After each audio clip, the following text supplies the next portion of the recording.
making a difference. We are march, we are march. We're standing above all the standards. Let them know we run the show. Get up, making a difference ahead.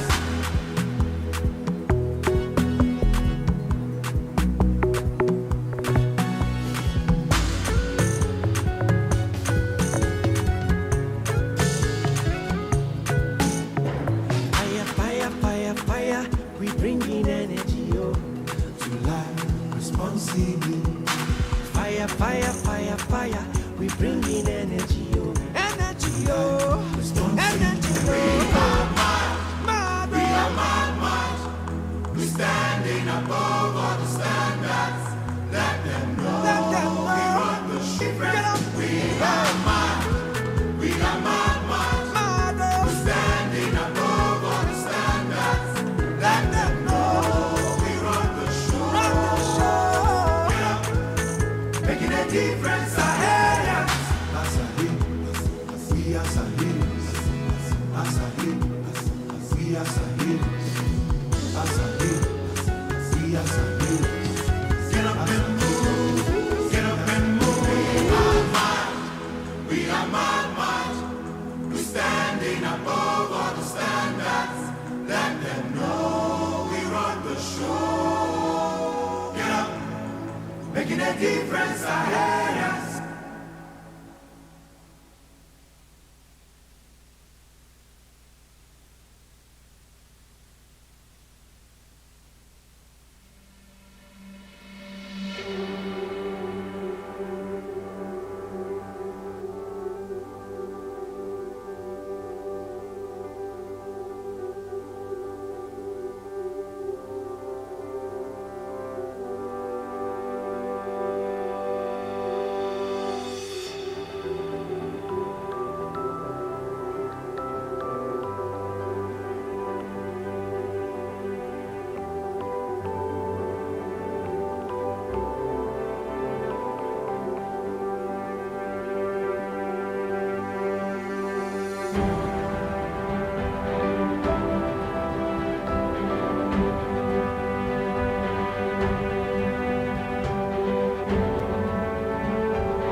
3.0.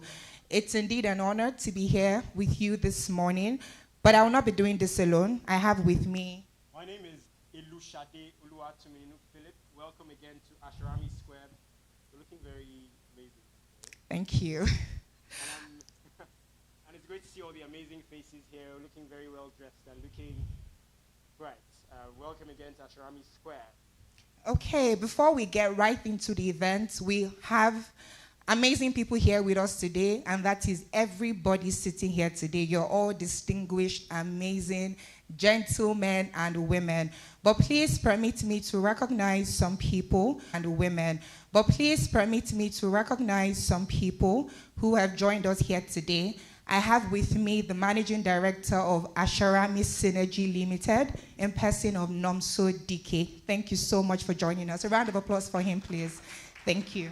We also have with us the Chief Executive Officer of Ikeja Electric, Ogochukwu Onyeluchia. Welcome, Ma. Thank you for coming. Okay, we have other recognitions, but we'll do that as we go into the event.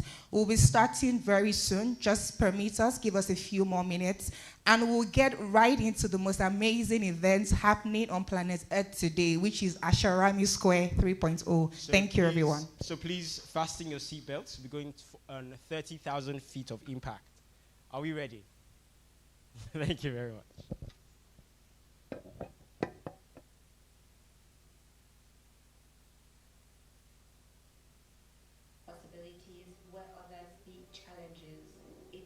To build, to connect, to create lasting impact. Every transformation begins with a vision to see possibilities where others see challenges, a vision to build, to connect, to create lasting impact. In 1996, Sahara began a journey with a bold ambition to redefine the role of energy in Africa's growth story. What started as an entrepreneurial vision has evolved into a leading international energy and infrastructure group, powering progress across continents while staying deeply rooted in its African heritage. Over nearly 3 decades, through resilience, innovation, determination, and an unwavering belief in what is possible, Sahara has grown from a single idea into an integrated energy company, challenging boundaries, breaking stereotypes, and creating possibilities in the global energy landscape. Today, Sahara operates across more than 42 countries, connecting markets, industries, and communities through an integrated energy ecosystem spanning power, oil and gas, and infrastructure. From exploration and production to energy trading to power generation and distribution, Sahara continues to play a role in enabling growth and supporting Africa's evolving energy needs.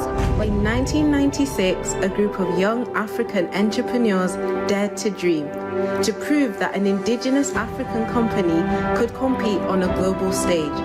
That dream became Sahara Group. What began as a petroleum trading company in Lagos has grown into one of Africa's leading energy and infrastructure conglomerates, operating across more than 42 countries, with operations spanning exploration and production, trade and logistics, and power generation and distribution. For 3 decades, our mission has remained clear, bringing energy to life responsibly. Behind every megawatt generated and every litre delivered are our people. Over 6,000 professionals across the globe, united by the Sahara spirit of resilience, innovation, and making a difference. As we celebrate 30 years, we are also strengthening our commitment to the planet. In 2025, we recorded a reduction in Scope 1 emissions, planted 60,000 trees and counting across 10 countries, diverted over 520 tons of waste from landfills, and recorded 0 significant spill incidents across our operations. Across the group, our businesses continue to advance practical environmental solutions, from Ikeja's electric tire upcycling initiative to Asharami Synergy's full compliance with international effluent discharge standards. behind every megawatt generated and every litre delivered are our people. Over 6,000 professionals across the globe, united by the Sahara spirit of resilience, innovation, and making a difference.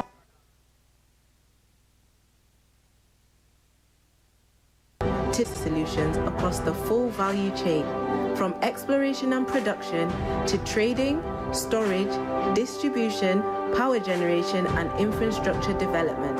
Across Africa, Asia, Europe, and the Middle East, we continue to drive energy access, economic growth, and sustainable development.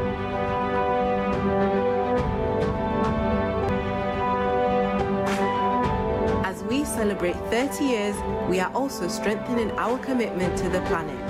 In 2025, we recorded a reduction in Scope 1 emissions, planted 60,000 trees and counting across 10 countries, diverted over 520 tons of waste from landfills, and recorded 0 significant spill incidents across our operations.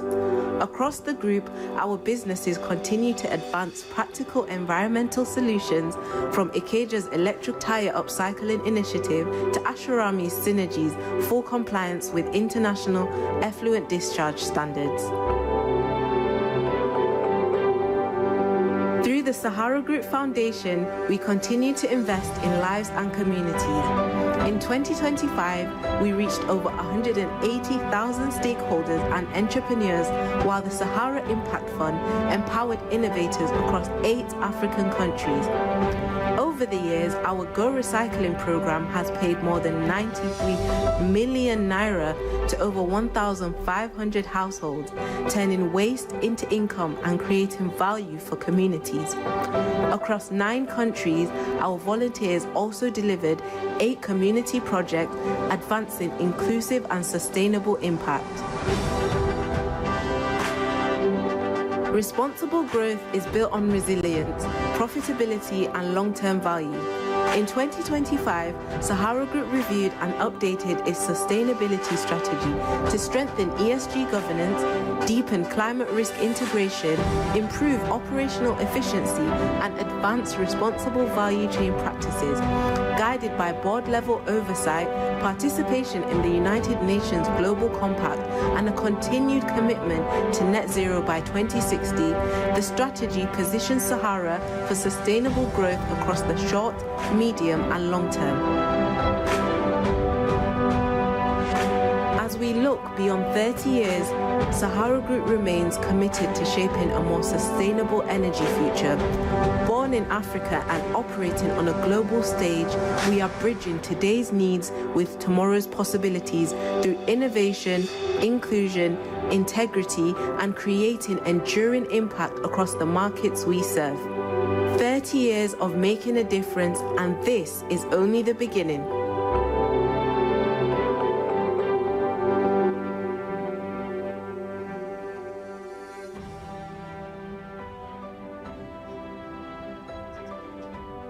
Through the Sahara Group Foundation, we continue to invest in lives and communities.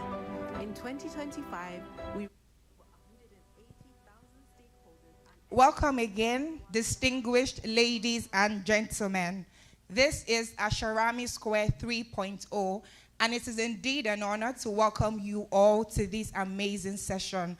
Our sincere apologies for starting a bit late. My name is Tejumade Tejosho, and I'll be your compere for the event today, but I will not be doing this alone. I'll be doing it alongside. Again, my name is Elushade Oluwatumininu Philip. Welcome again to Asharami Square, the 3rd edition of Asharami Square, in our 30th year of bringing energy to life responsibly. Please, a round of applause for Sahara Group.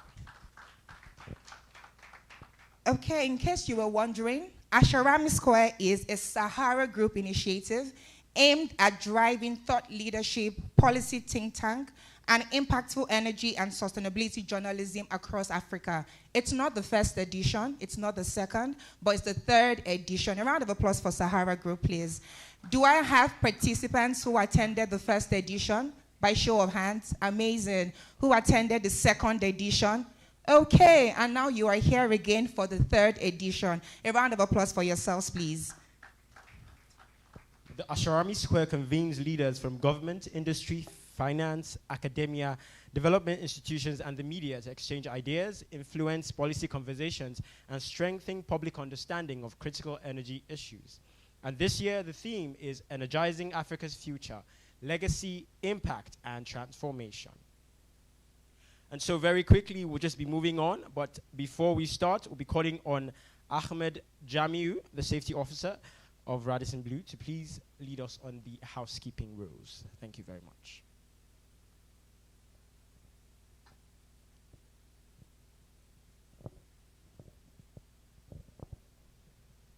Good morning, everyone. My name is Ahmed Jamiu. I'm here to give you a safety brief about our facility here. This floor where we have a 6 clearly emergencies. The closer one to you just here, and the other one at the back of it. And we are here, we have a fire safety equipment, such as water heat and fire extinguisher, smoke and water sprinkler, smoke detector, and fire hose spray. In case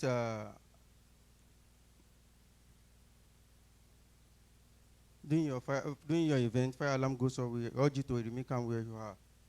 If needed, our emergency group will be here to lead you to our muster point. You have a nurse at the basement. Our restroom for the female is just here, and for the male, other side. Thank you for choosing Radisson Blu Lagos Ikeja Hotel. Please enjoy your meeting. Thank you very much, Ahmed. All right, very quickly, as we celebrate 30 years of Sahara Group, we begin by reflecting on the journey that started all of this, our purpose, our people, and our vision with Africa's evolving energy landscape. Please, go ahead.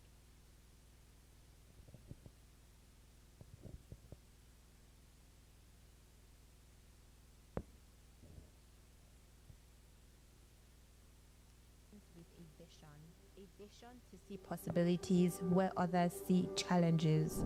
A vision to build, to connect, to create lasting impact. In 1996, Sahara began a journey with a bold ambition to redefine the role of energy in Africa's growth story.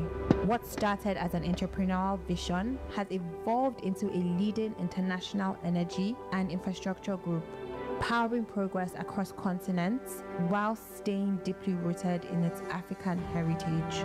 Over nearly 3 decades, through resilience, innovation, determination, and an unwavering belief in what is possible, Sahara has grown from a single idea into an integrated energy company, challenging boundaries, breaking stereotypes, and creating possibilities in the global energy landscape. Today, Sahara operates across more than 42 countries, connecting markets, industries, and communities through an integrated energy ecosystem spanning power, oil and gas, and infrastructure. From exploration and production to energy trading to power generation and distribution, Sahara continues to play a role in enabling growth and supporting Africa's evolving energy needs. But this journey has never only been about energy. It has always been about people, the people who build, the communities we serve, the partnerships we create, and the future we are shaping together. Guided by the ambition to be the responsible provider of choice wherever energy is consumed, Sahara's journey has been driven by commitments to create value responsibly, transforming through creativity, determination, partnerships, and continuous innovation. Energy is not just what we deliver, it is what we enable. 30 years, thousands of people, millions of moments, a story of ambition, a story of resilience, a story of making a difference. Today, we celebrate the moments that shaped our journey, the milestones that defined our progress, and the people who continue to bring our vision to life. Welcome to 30 Years in 30 Minutes.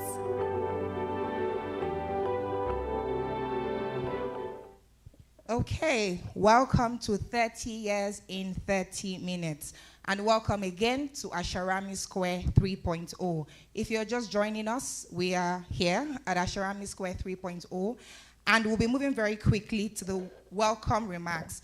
But the person who will be doing justice to that is no other person, but I'll read our profile first.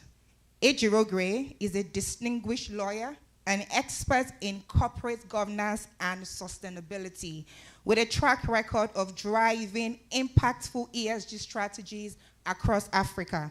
She's an alumna of the prestigious Harvard Business School and a member of the Chartered Institute of Directors of Nigeria.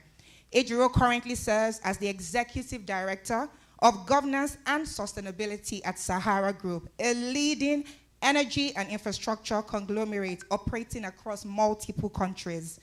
In this strategic leadership role, Ejiro spearheads the group's ESG framework, embeds sustainability principles across its operations, and champions a culture of responsible corporate citizenship. Previously, she served as the executive director and head of the Sahara Group Foundation, where she led transformative social impact initiatives across education, energy access, and capacity development in underserved communities.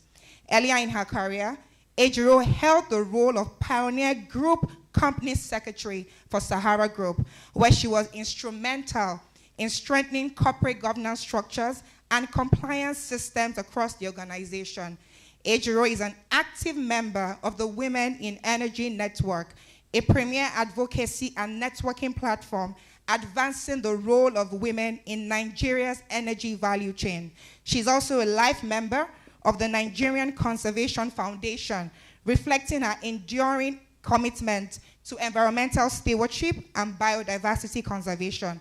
Renowned as a sustainability thought leader, she advocates for inclusive and equitable energy transitions and the pivotal role of private sector organizations in fostering sustainable social economic development across Africa through purposeful social investment and impact.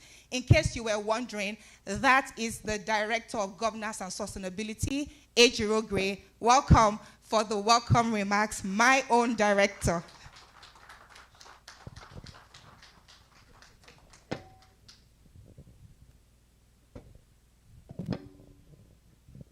Thank you very much, Teju.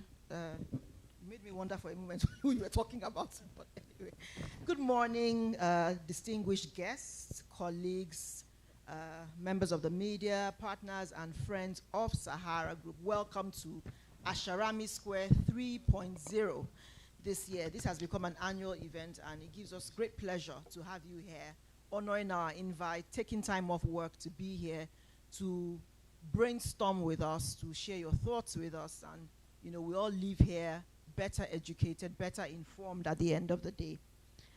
So this year is particularly special for us because Sahara turns 30 this year. And thank you, it's a good place to clap, thank you. And this anniversary we have termed Beyond XXX. So what does that really mean for us? And what will it mean for you as well? So we all know 30 years is enough time to have built history as an organization, right? But at the same time, you don't want to get lost in nostalgia, in history, because you're so focused on the fact that you've been around for 30 years. It's a good thing, but you must think ahead progressively, right? So the last thing we want to do is to allow 30 years become a prison for us, for our minds, for the way we think, and for the way we prepare for the future. So for this anniversary, whilst it's a celebration of resilience, it's an acknowledgement of how far we've come, it's also a reflection as to whether the lessons we've learned, the businesses we've built, the systems can take us and to where we want to be, number one, and whether they will remain useful for the Africa that is emerging. And I think that's a salient question every business should be thinking about, especially when you come to a milestone in your growth trajectory. What you're doing, how sustainable is it for the future that is unfolding, right? And so that's the thinking behind our Beyond XXX philosophy. So, what is it for us? It's about commitment, right? It's committing to ensure that experience does not become complacency. It doesn't become hubris, which is a mistake a lot of companies make, a lot of businesses make, and sometimes it becomes the death of that business. So for us, it's ensuring that we don't become complacent in our drive, and that our legacy is not buried in nostalgia. One of our founding directors always says that he doesn't like the phrase, the good old days, because life should be progressive. It should get better. You know, the latter days should be greater than the former, right? And I think that's the philosophy we also have. Let's not get buried in the nostalgia of, we did this. Yeah, I remember when we went to this territory. Remember when we conquered this. Remember how we came out of this. No, it should get better, right? So we're taking time to ask what we learned in the past 30 years about energy markets, about communities, about innovation, resilience. How do we use those lessons to design what will come next, to design and predict the future? Now, that same responsibility, I dare say, it also pertains to journalism. There's an African saying that we often associate with the late Professor Chinua Achebe, that until the lions have their own historians, the story of the hunt will always glorify the hunter. The point is not that the hunter's account is false. It's not necessarily so. But one thing you can almost be 100% sure of is that it will be incomplete. And that incompleteness is what we seek to address with Asharami Square. So for too long, the global energy conversation has described Africa from an external perspective, right? We've been seen as an emissions problem, an investment risk, a laggard in the energy transition process, and a continent that just sits tight waiting to be rescued by aid and by foreign technology. So what is frequently missing is our lived experience, the complexities of operating on the continent. It's not been taken into consideration when policies are formulated, when regulations are designed. It's not designed taking into consideration the nuances and the peculiarities of doing business on the continent, or even just living on the continent. And so it's not considering the tension between energy access and decarbonization, between affordability and bankability of energy projects, between global expectations to, transition to cleaner energy by next Tuesday and our local infrastructure. Do we have what it takes to anchor and to build on that transition agenda? That tension between the urgency of climate action, which we acknowledge, we can see what's going on around the world, in this part of the world. How are we coping with increased rainfall? Value of rainfall for a year falls in one day. What are we doing? How resilient are our systems and our infrastructure to handle that kind of magnitude of change, sudden change? And so because of these things, we know one thing for sure. Africa cannot afford journalism that merely repeats imported conclusions. We need journalism that is capable of interrogating the assumptions beneath those conclusions, especially because they're not our assumptions. They're being made on our behalf. And so progressive journalism is not journalism that automatically praises the next thing on the news, the next thing that we're being enjoined to do, right? Or just attacks conventional energy or energy sources. it's journalism that should ask better questions. What is being transitioned? Where are we transitioning from? Who bears the cost? What happens to reliability, which is a key pillar of our energy trilemma? Who owns the infrastructure? Which communities will benefit? Which ones will get the shorter end of the stick? And most of all, are there risks that are simply being moved from one end of the value chain to another? Because sometimes that's what happens. We're not actually addressing what needs to be addressed. We're simply transferring ownership or transferring jurisdiction to somewhere else along the chain. And what then happens is you haven't dealt with the problem, so you will still meet it in front, right? There's a meme I saw recently of a man standing at the foot of a bridge and saying, well, well, well, if it isn't that bridge that I said I'll cross when I get to it. And that's what often happens in this environment. So sustainability and energy journalism should really examine governance, capital allocation, supply chains, technology choices, workforce capability, community consent and buy-in, and whether our public commitments are actually changing or affecting operational decisions. And that's why Asharami Square matters in this time, in this day and age. It's not intended to be another corporate event where journalists are just invited to receive polished answers, right? We want it to be a space where industry and the media can test each other's assumptions without dancing around difficult questions.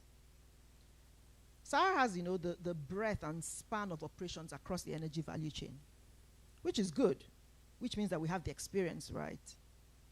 But it doesn't give us ownership of the truth or exclusivity over the truth.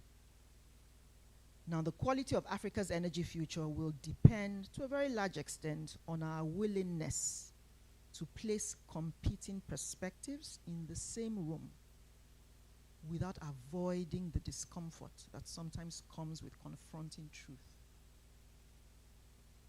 Now, the media has an especially important role to play because, the language that we use to describe Africa's energy choices can influence a lot of things: regulation, public opinion, the flow of capital. And so a poorly framed story can make necessary infrastructure appear irresponsible because context has not been given. It hasn't been, it's nuanced and you haven't addressed those nuances. So an uncritical story can also allow genuine environmental and governance failures to go unchallenged. So whichever way you slice it, it's dangerous if not addressed. Therefore, our responsibility is not to produce favorable narratives. It's not for us to just look good. That's not the objective. But it's to ensure that we're driving accuracy in our narratives, accuracy in our storytelling. And it's this commitment that informs the Asharami Square Energy Reporting Fellowship, which I believe Bethel will talk more about later on in the program. The fellowship is intended to deepen the capacity of our journalists to engage with technical, commercial, environmental, economic dimensions of energy. Energy reporting now requires more than ever that they have access to sources, to source data, right? And it requires the ability to interpret that data, question pathways, understand energy economics, and recognize the consequences, which are often not disclosed, hidden behind simple policy choices. So we hope the fellowship will develop, that network of journalists who don't merely report what happened, but can also explain why it matters, whose interests are affected, and what has been left out of the conversation. Today, I encourage us to resist easy binaries and conclusions.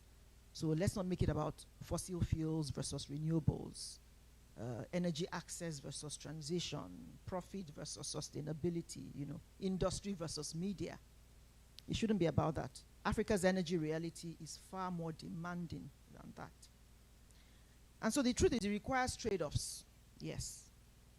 credible institutions, disciplined investment, and you, storytellers who understand that complexity is not the enemy of clarity. It's an enabler for clarity. So welcome once again to Asharami Square 3.0. Strategy and operations with a focus on turnaround strategies and financing for large-scale infrastructure projects. He also served as the managing director at Future Energies Africa, the core investor in Kano Electricity Distribution Company. He also served as the managing director at a leading developer of mini grids in Nigeria. He holds an MBA from Stanford Graduate School of Business, a Master of Philosophy in Engineering from the University of Cambridge, and a bachelor's degree in Chemical Engineering from the University of Manchester. Distinguished ladies and gentlemen, please let's welcome Mr. Sadiq Wankar. Welcome, sir. Thank you.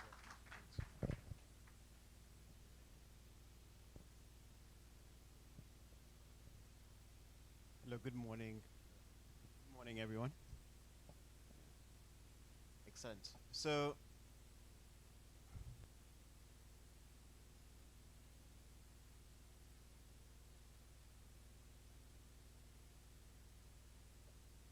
I would focus my conversation a lot on the power sector.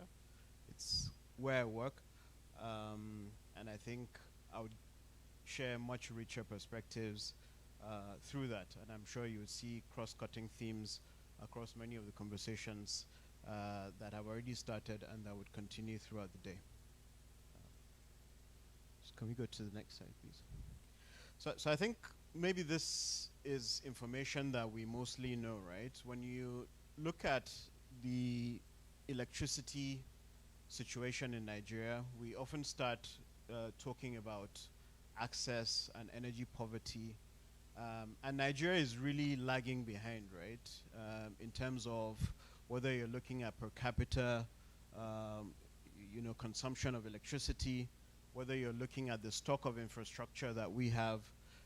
And maybe what is maybe very important to call out is the fact that compared to many of the developing countries that we like to compare ourselves to, whether it's India or it's South Africa, we're still significantly behind. The good part, or the good story is to tell, is that many of these countries, probably over periods of maybe a decade in many instances, were able to close their own.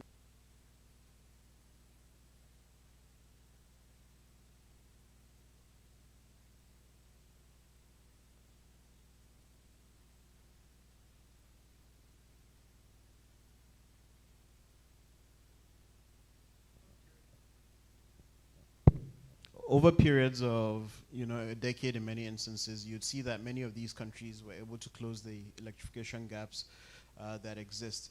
So maybe that's also a positive note for us, right? So that if we get our act together, it's something that we can achieve in relatively short period of time.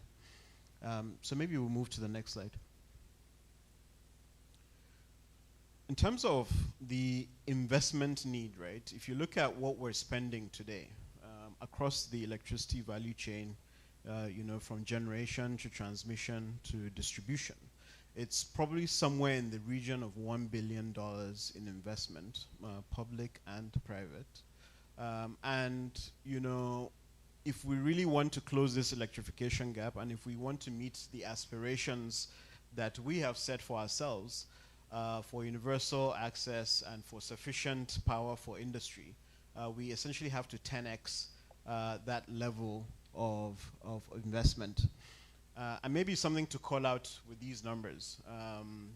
The underpinning for where we got the numbers for the investment need is through a document that was produced for the power sector in 2024, I think, the Nigeria Integrated Resource Plan, which essentially projects out, what is the energy need for the country by 2045. And it takes a least cost approach, right, which is very critical. And maybe one thing to call out again is the fact that in that document and in that analysis that was done, by 2045, 80% of the capacity of power that we have on the grid or that we have in the country would actually come from solar and from hydro. So those are renewable energy sources. And again, to emphasize that this analysis was done not really looking at a climate perspective, but looking at what is the least cost to deliver power. So let's move on to the next slide. So I think throughout, what I would like to focus on really is the fact that we have this huge investment need, and honestly, we're not doing a good job at, facilitating those investments, right? So what I try to highlight here is what are some of the things that government is already doing that I think, for investors that might be looking at the Nigerian power sector, would be interesting for them, right? And what are some of the things that they can start already planning towards?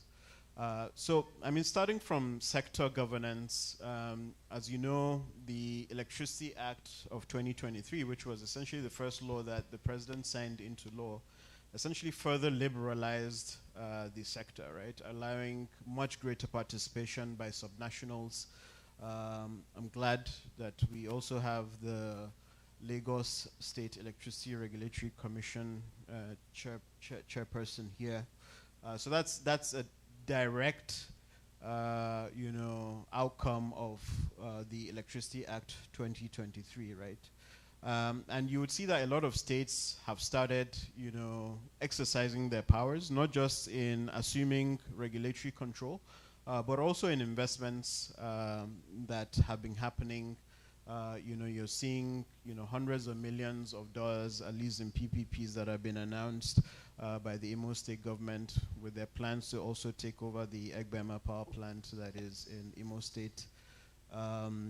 You've seen the tri-states of Kano, Jigawa, and Katsina also invest within the disco value chain there. The other thing to highlight is, oftentimes we hear that we have a system in the country where, when you put the money that, the power that is put on the grid is not being paid for. And I think there's some truth to that. But the fact is that there's been a lot more discipline in the last few years. And if you were to exclude maybe one or two distribution companies, what you would see is that many of the distribution companies, or just about all of them, are actually meeting their market obligations. So they're paying their bills to the system operator and to MBET, right? And then there's a conversation also around, cost-reflective tariffs. Again, probably the most frustrating topic when you talk to investors and when you talk to market participants.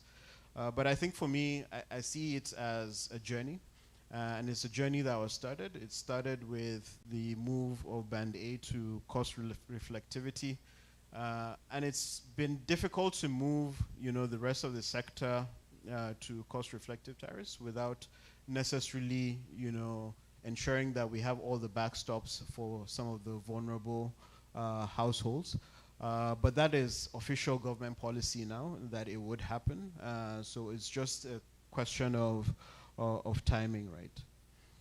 And also on licensee accountability, again, we often say that that we got the 2013 privatization wrong, and we got a lot of distribution companies, or owners of distribution companies that have no financial capacity and no technical capacity to run their operations.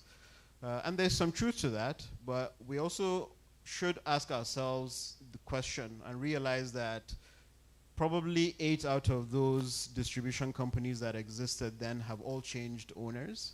So why hasn't the narrative changed? What are the other structural issues that remain? So we must ask those deeper questions because it's simply not enough to say we got the 2013 privatization wrong. On the next slide, please.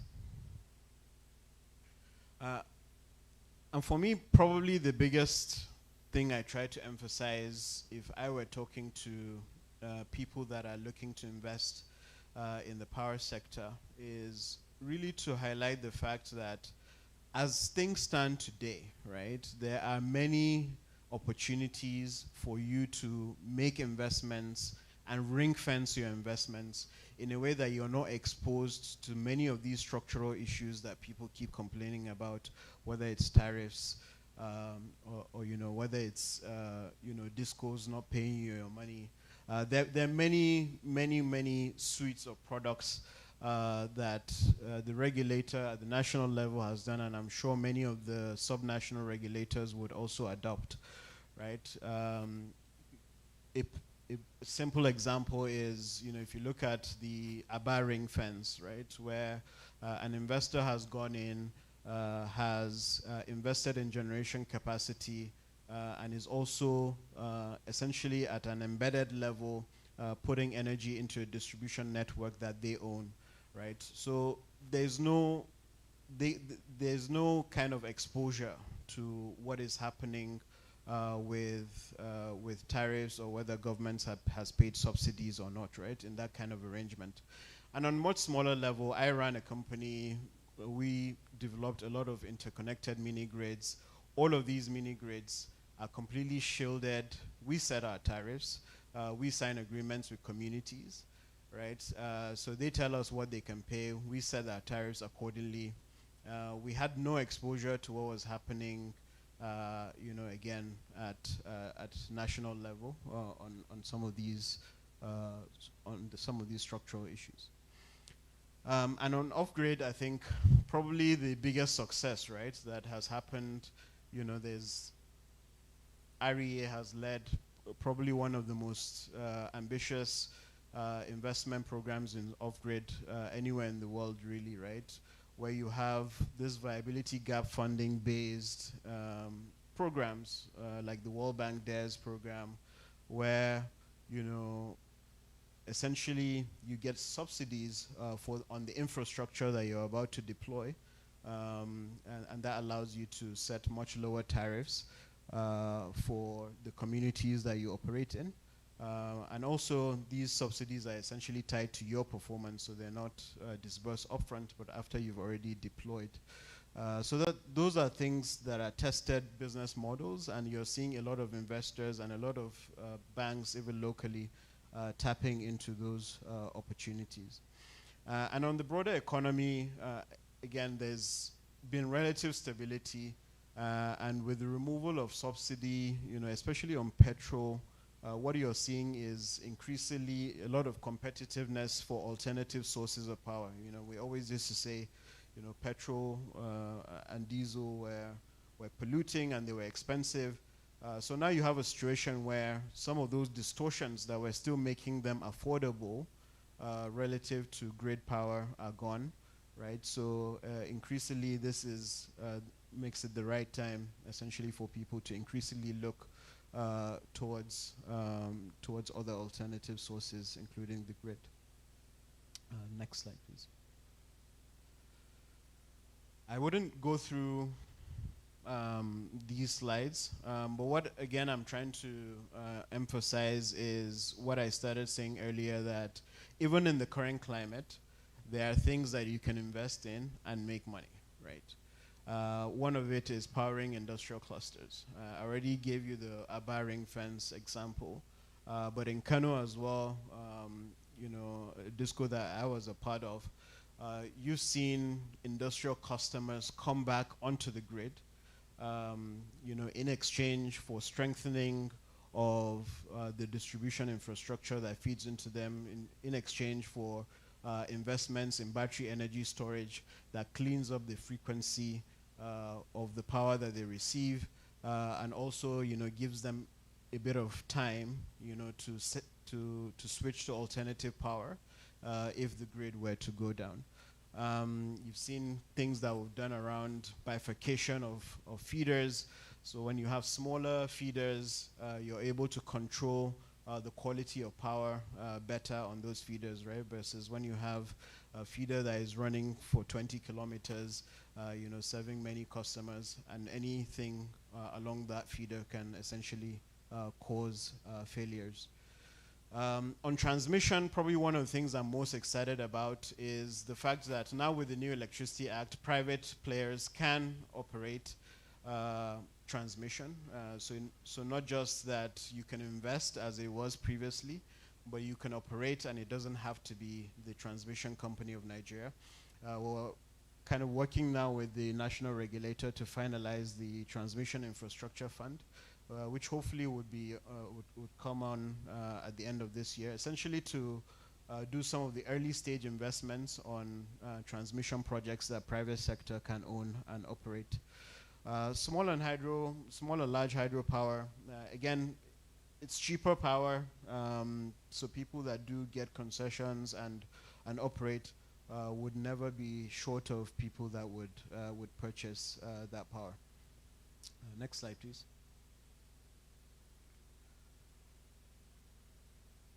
Again, one of the things that discos have struggled with, because so many of their books are encumbered and there are many things that are making discos as entities often not very investable, is the fact that, a part of why we haven't seen the investments in distribution is because many of these discos cannot make those distributions. But that could also be an opportunity for people, right? If you're the one that has the capital, you can identify certain areas within the disco franchise, enter an agreement into the disco, you invest, and they tell you you have an agreement that is approved by the regulator around how you can recover your investment. Another big opportunity is this localization and value chain development. Currently, we're importing, last year was 1,700 megawatts capacity of solar panels. We're using a lot of cables. So these are all opportunities, again, for potential investors. Next slide, please.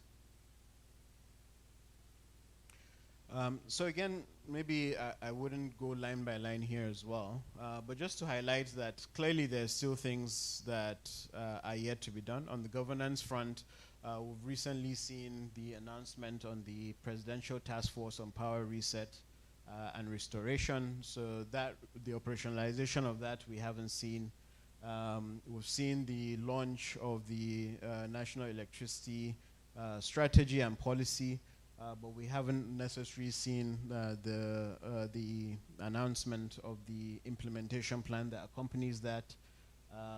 And clearly now that there's a multi-tier electricity framework in the country where the national and subnational are regulating activities in the electricity sector, there's a need for closer collaboration. And we're already seeing some of that with meetings that we've seen in the media in the last week or so. On tariffs, we've already said that it's official government policy that there would be a transition to cost-reflective tariffs across the board with protections for vulnerable households. So I believe that's something that should happen probably in the next year or so. And the clearing of historical debts owed to GenCos and GasCos, that's already ongoing. The pace is a bit slow, but I think it's something that again needs to be accelerated to further encourage investors, right?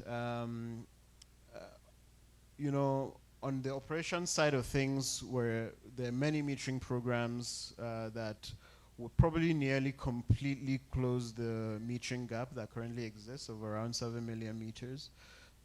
Those are ongoing. We'll see their meters on the ground for the World Bank DISREP program. The Presidential Metering Initiative has also completed its procurement, so you'd start seeing meters coming into the country. So it's really just around how do we accelerate the installation of those meters, right? And critically, I think one of the things for me on the financing side of things is the fact that, like I said, if you look at where we are today, there are already opportunities that people can invest in.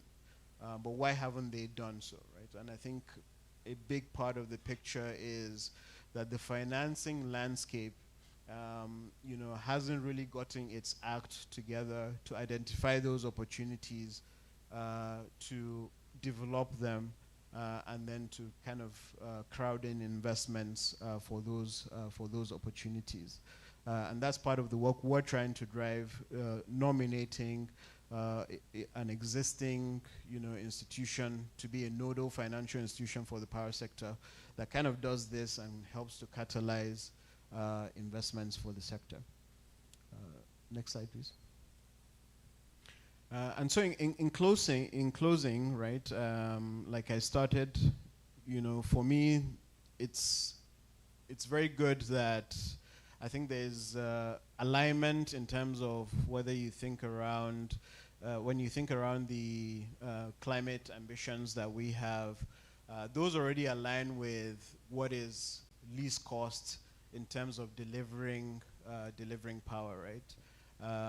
And as such, of course, there are many things. The devil is in the detail, but by and large, there's alignment on that front. And for me, the real question and the bigger question is really how do we actualize many of those ambitions that we have set for ourselves? And probably the biggest thing there is how do we finance those ambitions? And so for investors, really the message is, how do we develop that ecosystem that constantly identifies these opportunities and finances them and de-risks them, right? Because you can lend, but you need someone that might guarantee payments for you. You may need someone that would hedge FX for you. That doesn't necessarily have to be government. Those could be private sector driven initiatives. And so that's the type of ecosystem that we need to really deepen, right?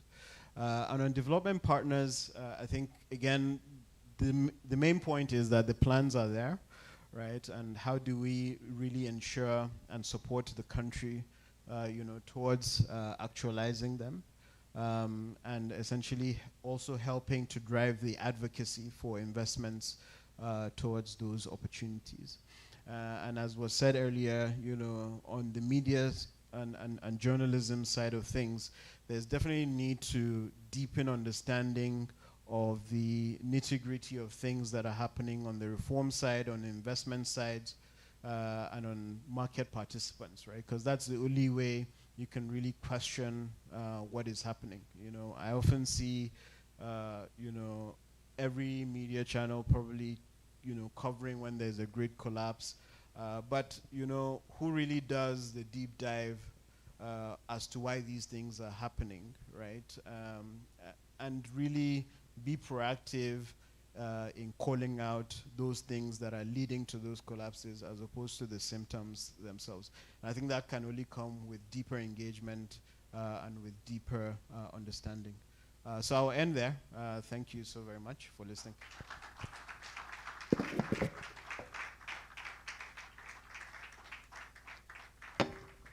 I guess we can do better. Another round of applause for him. Thank you so very much, Mr. Sadiq Nwanka, for sharing with us amazing, amazing insights. He's told us that there are lots of things that are going on in the power sector. Initiatives are being activated from a governance standpoint, policy standpoint. And through this session today, we would get to understand and speak better into some of these things, even from a financing perspective. He's mentioned the transmission fund that's currently being finalized. And, exciting times ahead indeed.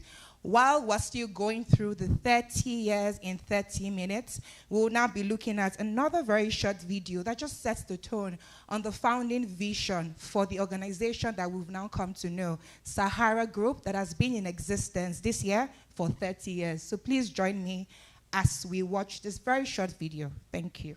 In 1996, Sahara Energy Resources was established during a period of significant change with Nigeria's energy landscape.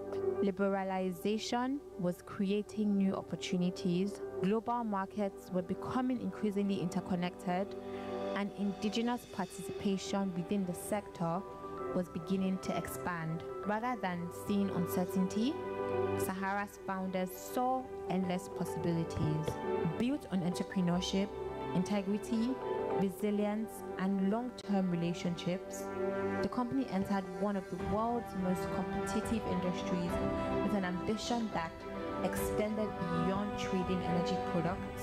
From its earliest days, Sahara sought to build trust with customers, financial institutions, governments, and communities. That trust would become the foundation upon which every future milestone was built. Only 2 years after its establishment, Sahara moved its trading hub to Geneva, signaling an ambition that reached far beyond Nigeria's borders. It was an early indication that while the company was proudly African, its outlook would always be global.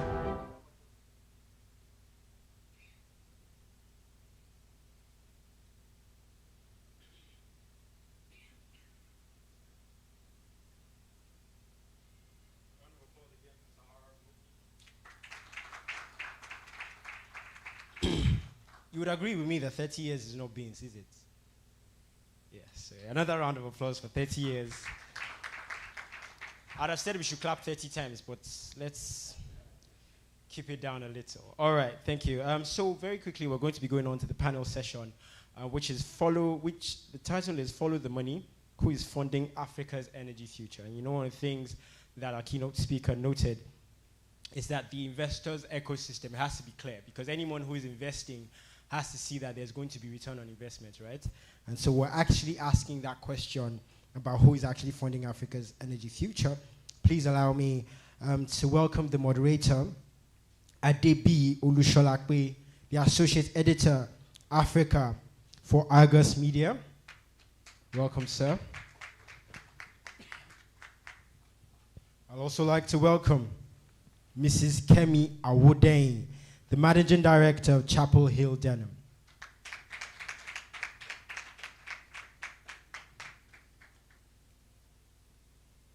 Also on this panel is Mrs. Temitope George, the CEO of the Lagos State Electricity Regulatory Commission. Welcome.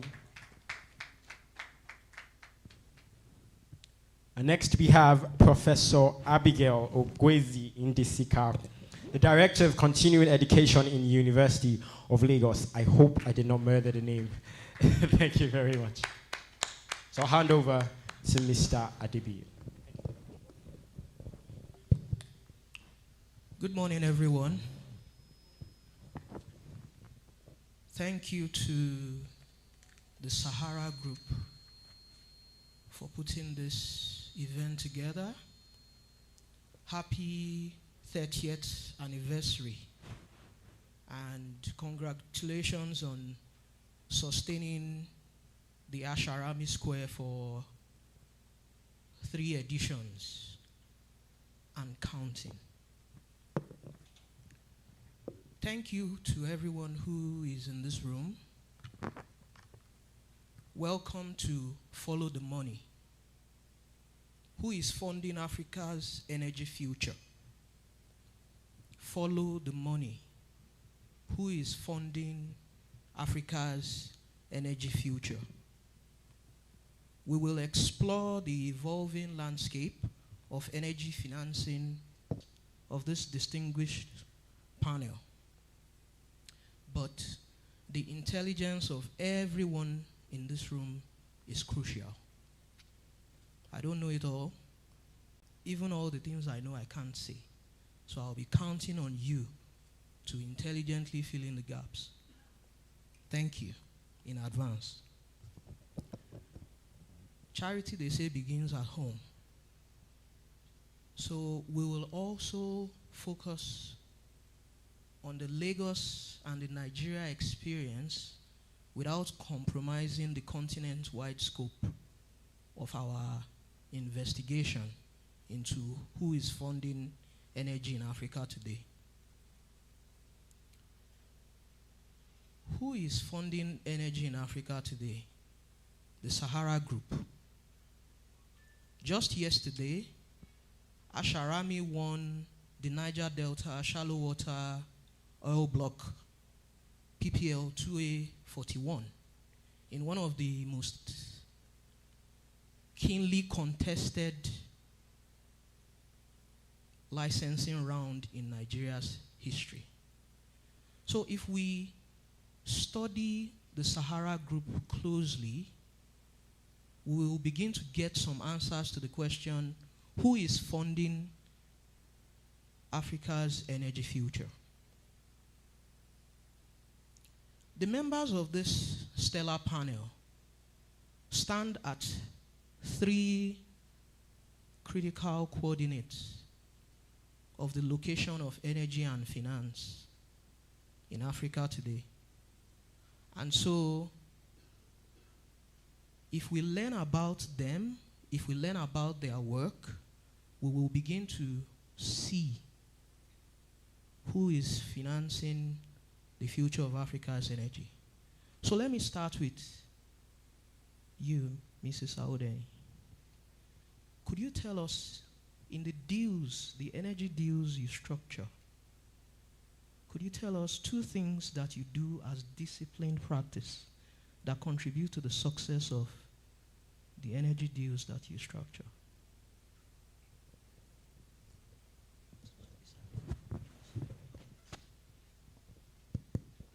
Thank you very much. I'd start by saying congratulations to Sahara Energy. As one of the speakers had said, 30 years is not beans, as we say in Nigeria. So well done, and the future is XXX plus. And congratulations also on this 3rd edition of Asharami. In terms of the deals that we have structured, I think the 2 competing bookends are a successfully structured deal where the company is able to access as much capital as they are able to within the market, as well as convincing investors that that decision that they have made is a wise decision, that the returns have been de-risked because of the company where that funding is going to. I think principally in Nigeria, you don't see the large production deals being funded domestically because a lot of those expenses are dollar-based. However, there is capacity in the Nigerian market.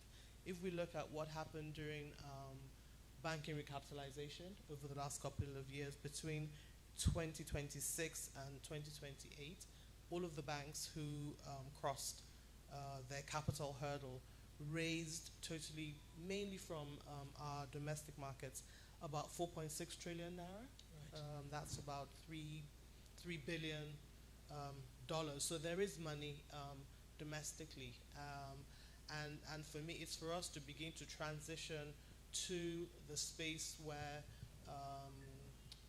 production can be financed domestically, both in Nigeria and across Africa. The massive transaction that everyone's looking forward to is going to expose the fact that there is capital in Nigeria. There is capital across Africa. And as the speaker said from the ministry, it's about how you structure that funding and then make it available and educate investors as to what that is. Okay, thank you.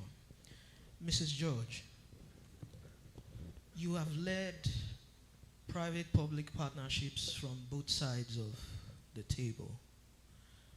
Could you tell us things that you do that contribute to the success of PPP partnerships in energy? Thank you. Good morning, everyone, and congratulations once again to the Sahara Group and for 30 years, and also to Asharami for this program, Asharami 3.0. It's really a pleasure to be here. So I'll center it around two things that make energy PPPs succeed from my experience. The first one is preparation. So a lot of the time, before to access appropriate financing, you have to have done your feasibility. We've had a lot of people approach the Ministry of Energy and my office, Legal State Electricity Regulatory Commission, saying they want to inject 200 megawatts from hydrogen. And the first question we ask is, how? What evacuation studies have you done? So preparation is very important for private sector partners that want to invest in the energy sector and for success of their PPPs. And also the other thing is trust. For investors, when investors come to want to deal with government, they want to be sure that their agreements will be honored. They want to be sure that the regulator is clear, policies are clear. So I would say the two things are preparation and trust. Thank you. Very on the nose. Let me come to you, Professor Ogwezi Ndisika. I'm curious about your opening thoughts, but I also want you to bookend the things that you do when you are researching finance and energy stories. Two critical things that you do when you research energy and finance stories. Thank you very much. And let me be the first to say good afternoon at this meeting because it's just 12. Others said good morning. And let me also join others to congratulate Sahara Group for 30 years anniversary. 30 years is a long time in history, and to remain competitive sustainably and also continue to expand is a thing of joy. Well, our session this morning is, or this afternoon now, is Follow the Money in Africa's Energy Ecosystem. So we're not just talking about capital flow or subsidy or balance sheet. We should be talking more about institutional transparency, integrity, and ultimate trust, because the keynote speaker talked about investment, how this sector has been deregulated. So even when you deregulate a sector and there's no trust, you know, you are not likely to have the capital inflow or the investors coming. So it's important that we recognize that we have to pair money issues with a very rigorous, evidence-based solution journalism pieces that could build public confidence.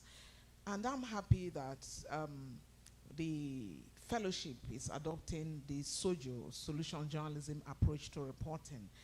And luckily, I was trained by Polisa Center in Washington on solutions journalism. So it's already embedded in the courses that we teach in the university at the postgraduate level. Now, going to the two things that I feel should be done professionally to contribute to the success of energy, finance, and research in story writing. I'll go from two angles. First is data, and second is narrative framing.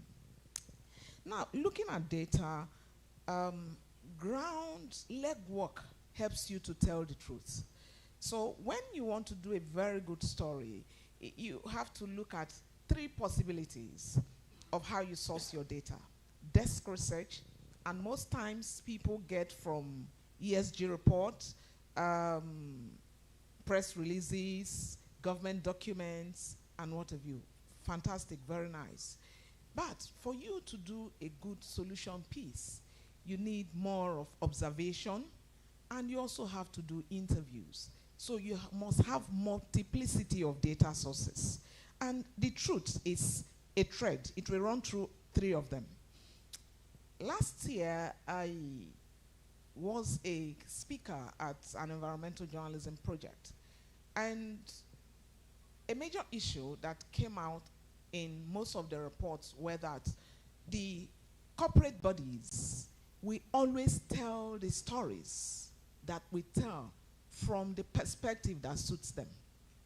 So it's very important that we do a lot of data verification and triangulation for you to come out with a good story. A second thought on that, and you have to go there physically and get certain things done, or even use technology to be able to source data. because I chaired a panel that someone who used open source intelligence and through getting in touch with foreign bodies where that person was able to come out with the truth, and it was an award-winning story compared to what people said generally about that issue. Another one is the framing. How do we frame the narratives? The keynote speaker, he was talking, I was taking notes. he talked about the use of jargons. What do these things mean to the people? And how do you break them down? Deregulation of the sector. What does it mean? He explained it to say that it talks about free entry and exit now. You have more people, to come into that. So how we frame the narrative from an interdisciplinary perspective is very important. So we break down complex economic issues. How does capital structure shift policy? And how do these things even affect humans? Because it's one thing to talk about energy sector as driving economic growth. It's another thing to talk about it driving development. How does it affect the ordinary man? So we should be looking at both micro and macro realities so that, we think about policymakers and citizens alike. Those things should shape how we frame our stories. Thank you, Prof. I can see that the practitioners in the room were delighted. Their eyes lit up as Prof touched on the points that are very important to the work that we all do. Thank you. Coming back to you, Mrs. Audeni.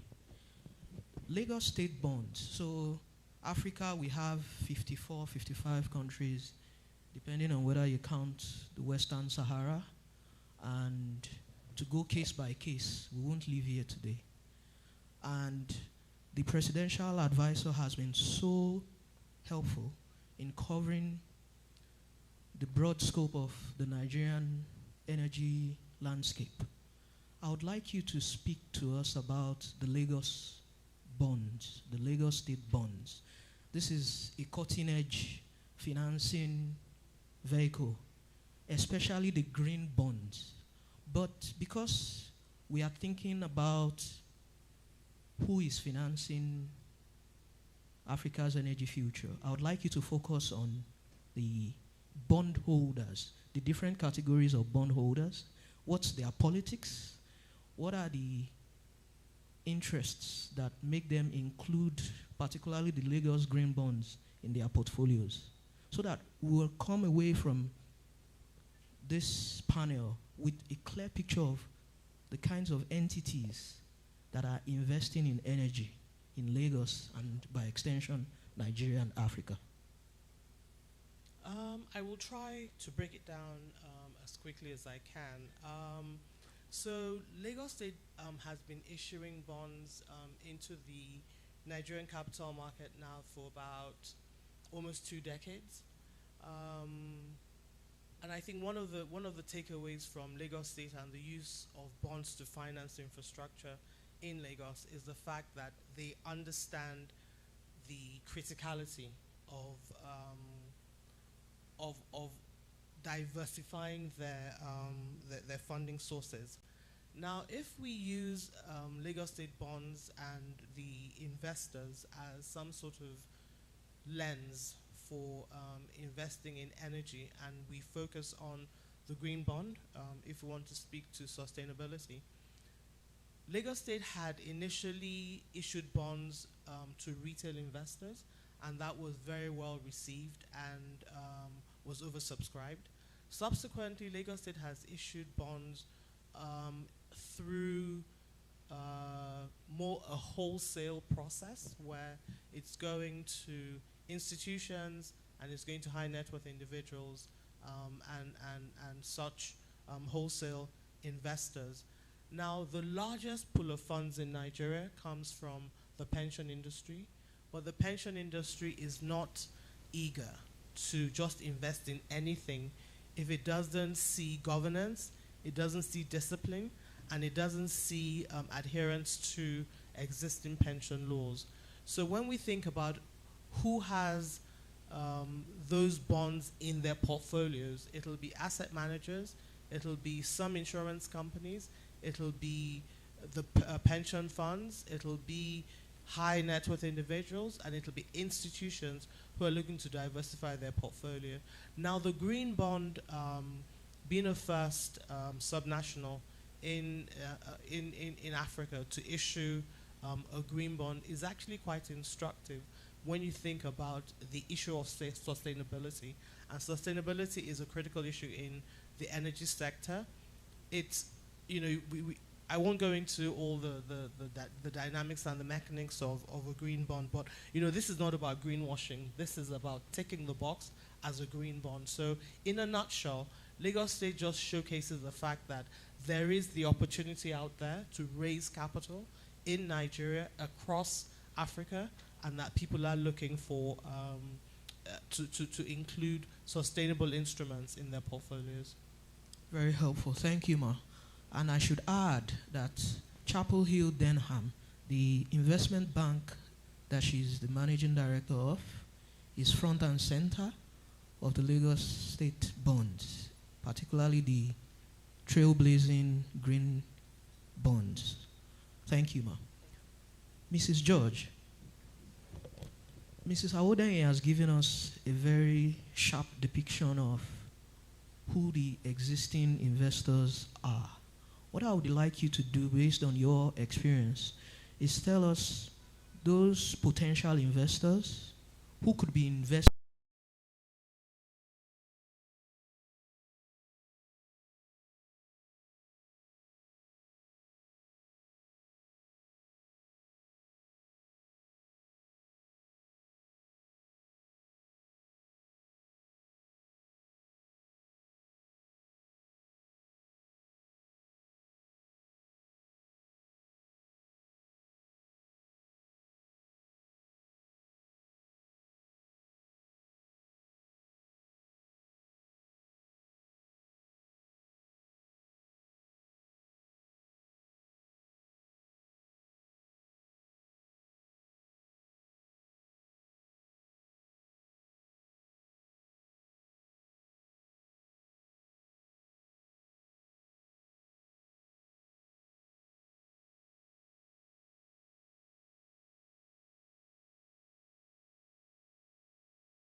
unprecedented opportunity to manage and control power.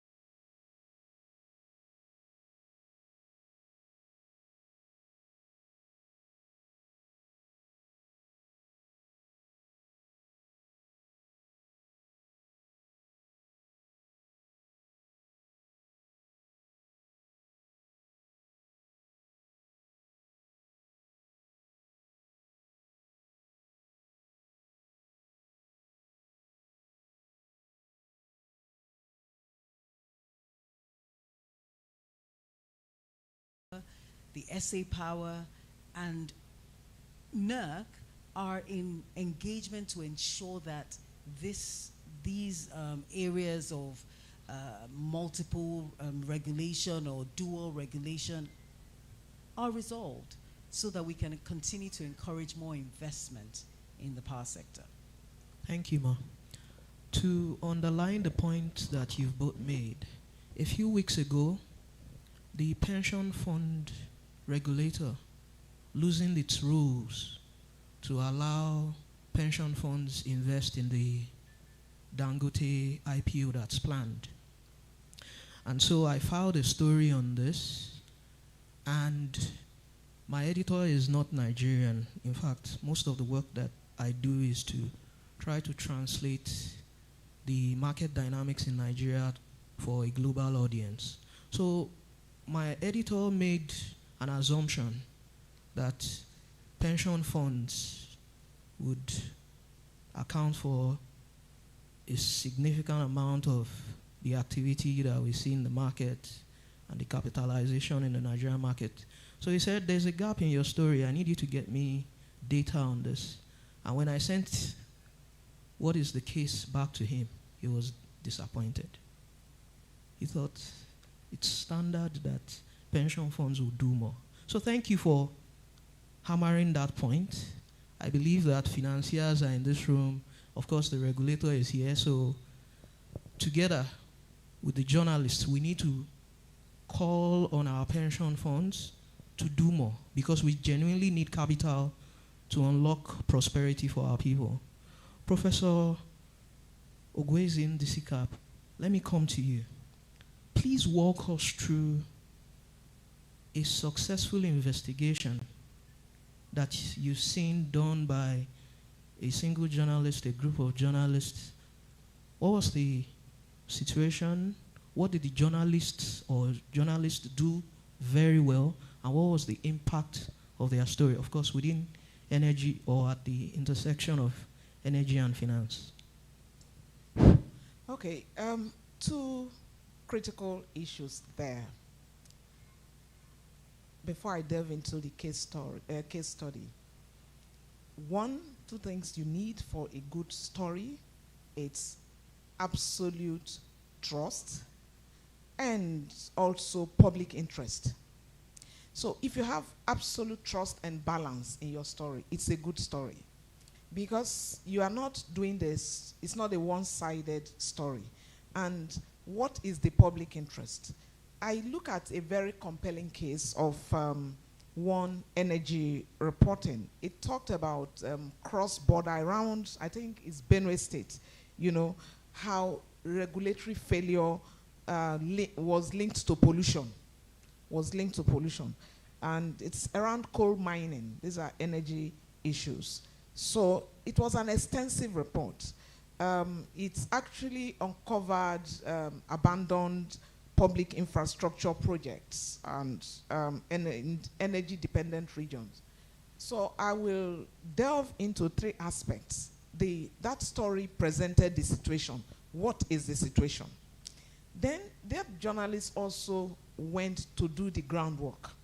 And that was a multi-month kind of field investigation. They went there. So it's one thing to train journalists to do the writing. It's also another thing for them to have funds, to go do the investigation, to go to the field. So it's the report was not rumor or opinion-based. Multi-month, many months. When you want to do a very good report that will be impactful, it's not episodic, it's not a breaking news. It's something you really need to delve deep. So let me read out a few things that candidate did.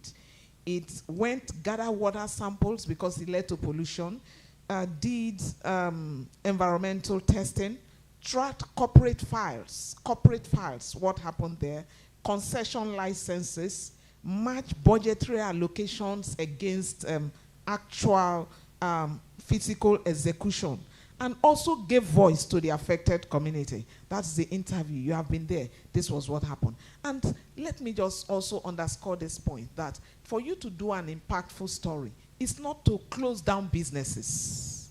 It's for us to begin to look at where the gaps are and fill the gaps. Now, what happened after that story? A very airtight and evidence-based report, it actually triggered regulatory oversight. People had to go there to really check.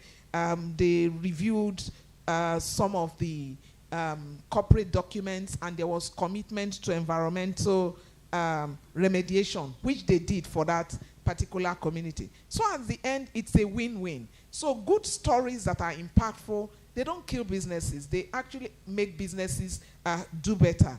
And when you uncover systemic failure, it forces accountability.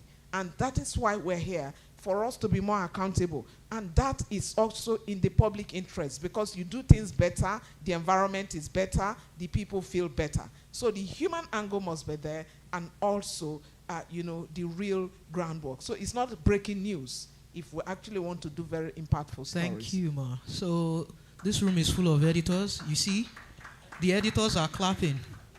Of course, at the back of their mind is, as they manage the newsrooms, they are thinking, can I afford to support a multi-month story? which is where Asharami Square is filling a critical gap. This fellowship that is going to be launched or has been launched already, I think colleagues have already started applying, is filling a critical gap. So, Mrs. Aoden, let me come back to you. Earlier you said, you pointed to the paradox in which we continue to rely on flows of capital from outside the country, whereas it's also the case that deep pools of capital are within country. What can project developers do different to unlock the pools of capital? More foreign capital, but also domestic capital. What can they do different? So, I mean, I think the easiest thing would be to say, appoint the right advisor, and that right advisor, will work with you to unlock the capital. But I think a lot of things have been said on this panel that are important in capital formation in any project. What's your governance? How disciplined is the company? What are the principles on which that company operates? What are the risks? Have those risks been identified? Have those risks been studied? Are there mitigants? If there are no immediate mitigants, is there a way that a risk can be ring-fenced, not to negatively impact a project? And then, more importantly, is the fact that having done all of that, you need to now sell your story to your investors. Are you telling the truth to your investors? How much research, financial research, has been done on that company? There's also financial rating. Are you disciplined enough to expose yourself to criticism? And that criticism is in the research work that will be done, because this is independent, almost journalistic work. A rating is also almost journalistic, because this is they're both third-party deep dives into your business. So can you open yourself up to that? And then finally, what is the story that you're telling to investors? Is it believable? Those would be my pointers. Thank you. One of the new factors, well, not so new, always new factors in finance is technology. And InterSwitch is a major provider of financial infrastructure in Nigeria. The founder of InterSwitch was telling a story. I saw that very recently. He said at the beginning, he got into a room with the CEOs of the biggest Nigerian banks, made a case for financing for the company, and the CEOs tore the presentation to shreds.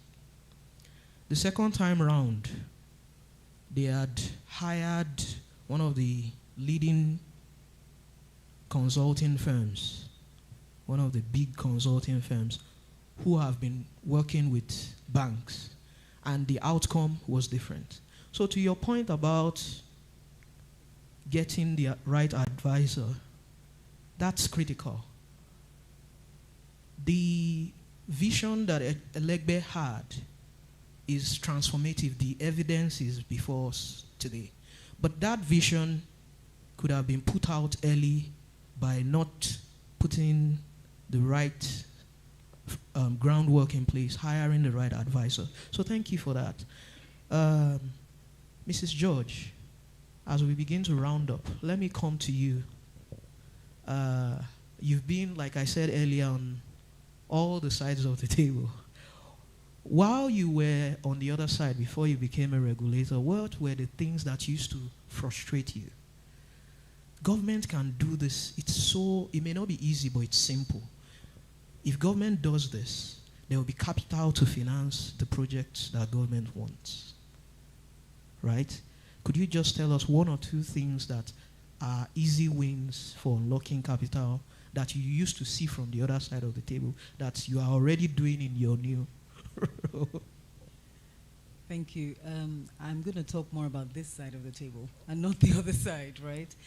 So as a regulator, I know, having worked on the other side, I know that what private investors want, they want sanctity of contracts, right?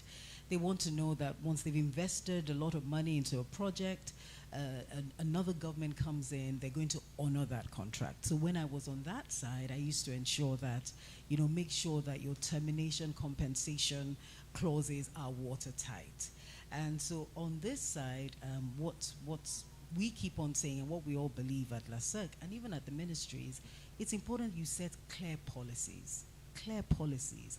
You honor those policies. You set clear regulations and you honor it, and it's consistent, clear for everyone, right? And it's so that's what's important. And we believe that once there are clear policies, people know the policies, they know the regulations, and they have confidence in the regulator, investments will follow that. Thank you. So predictability is important. Very important. Based on the laws and the regulations that are plain to see. Thank you, ma. Professor Ogwezi Ndisika, tell us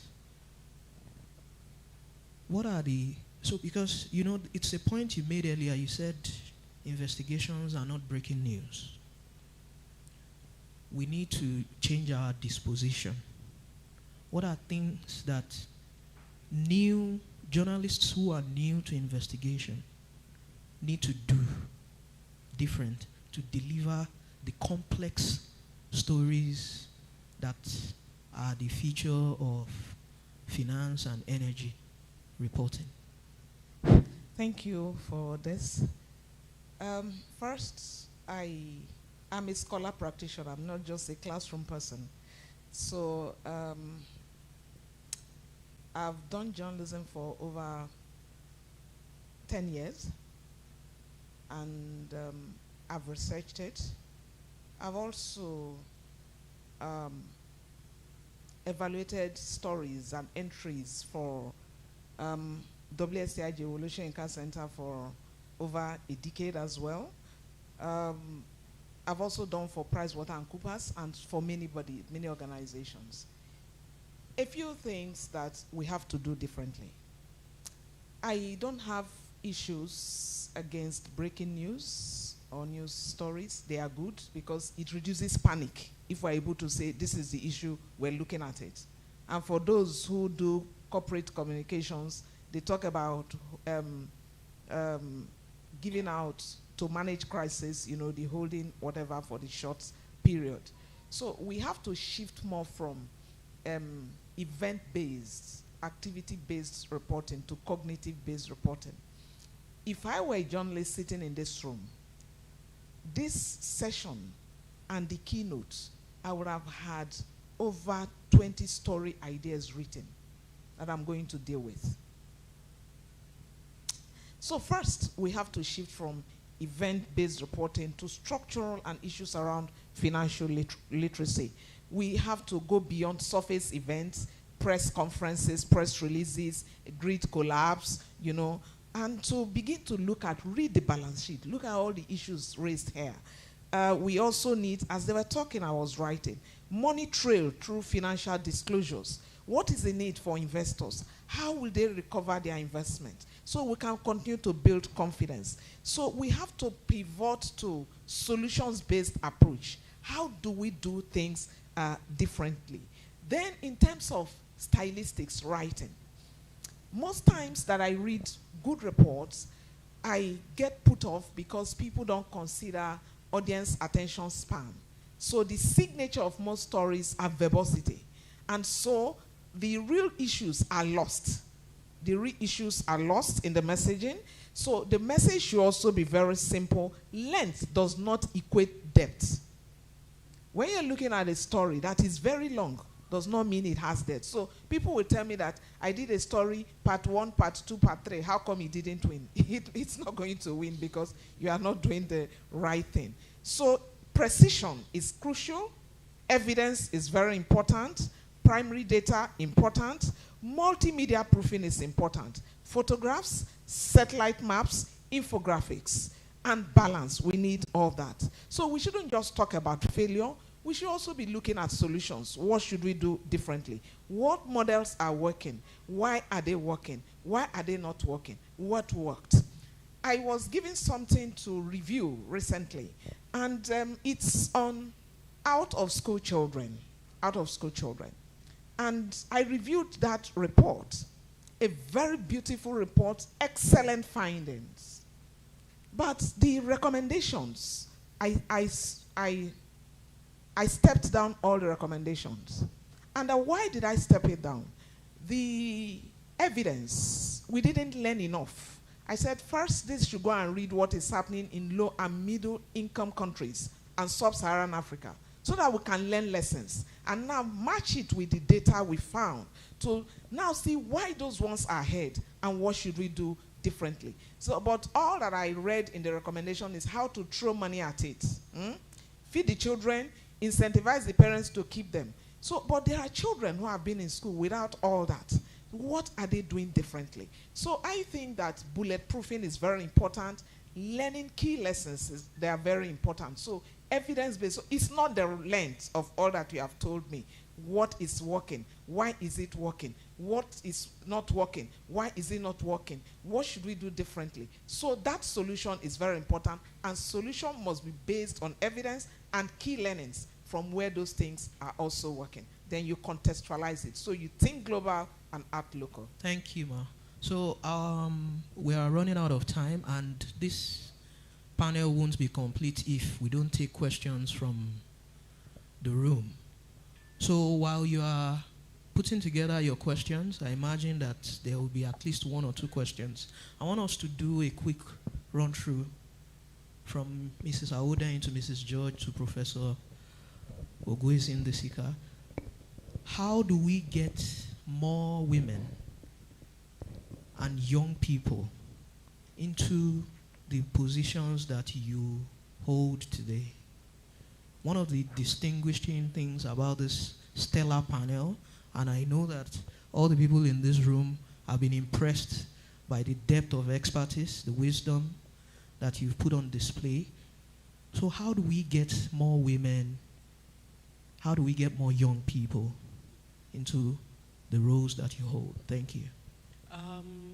Professor mentioned something. She talked about, she said financial literacy, but for me it's literacy, and it's knowledge, and it's education. And because I work in finance, I'll also say patience, because you can't get rich overnight. You can't become a CEO overnight. How educated are our populace generally, and then women and children in particular?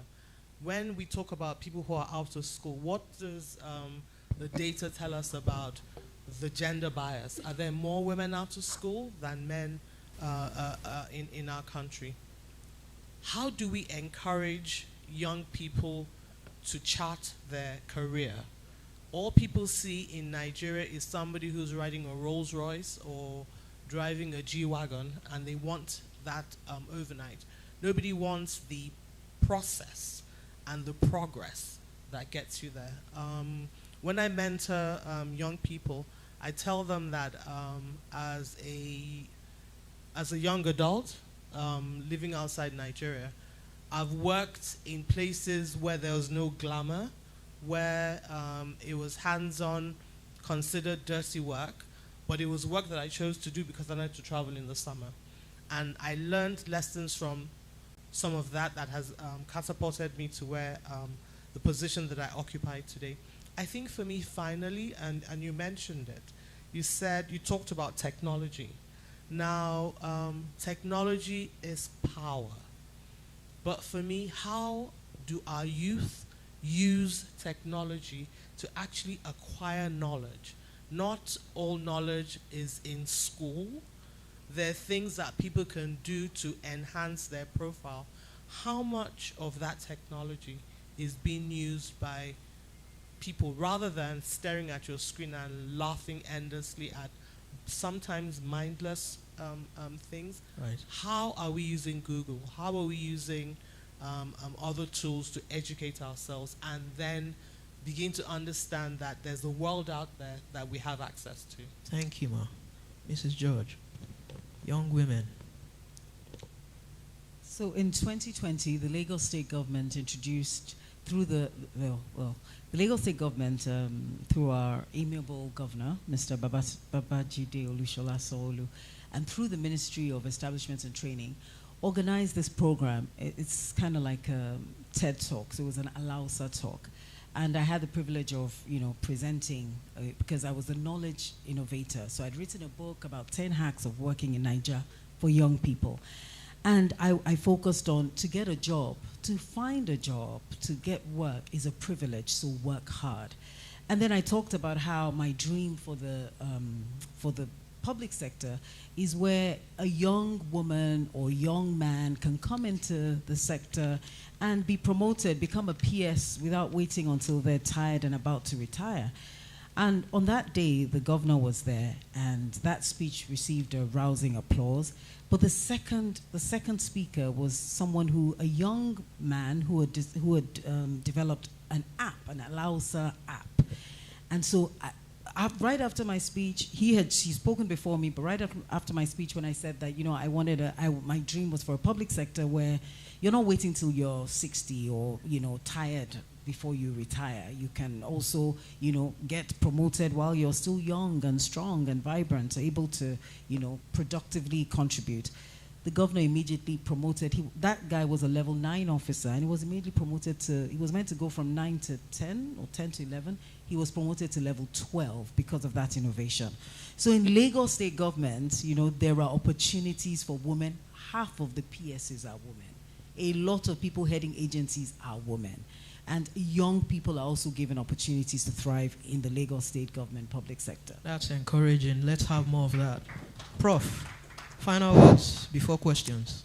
Okay, to talk about ladies, I just scrolled through my phone as you spoke now, as you started this last round of questions, to align myself with the two speakers who have spoken now on this issue. They are very critical things. I will talk from the side of duty of care and also from the side of us females.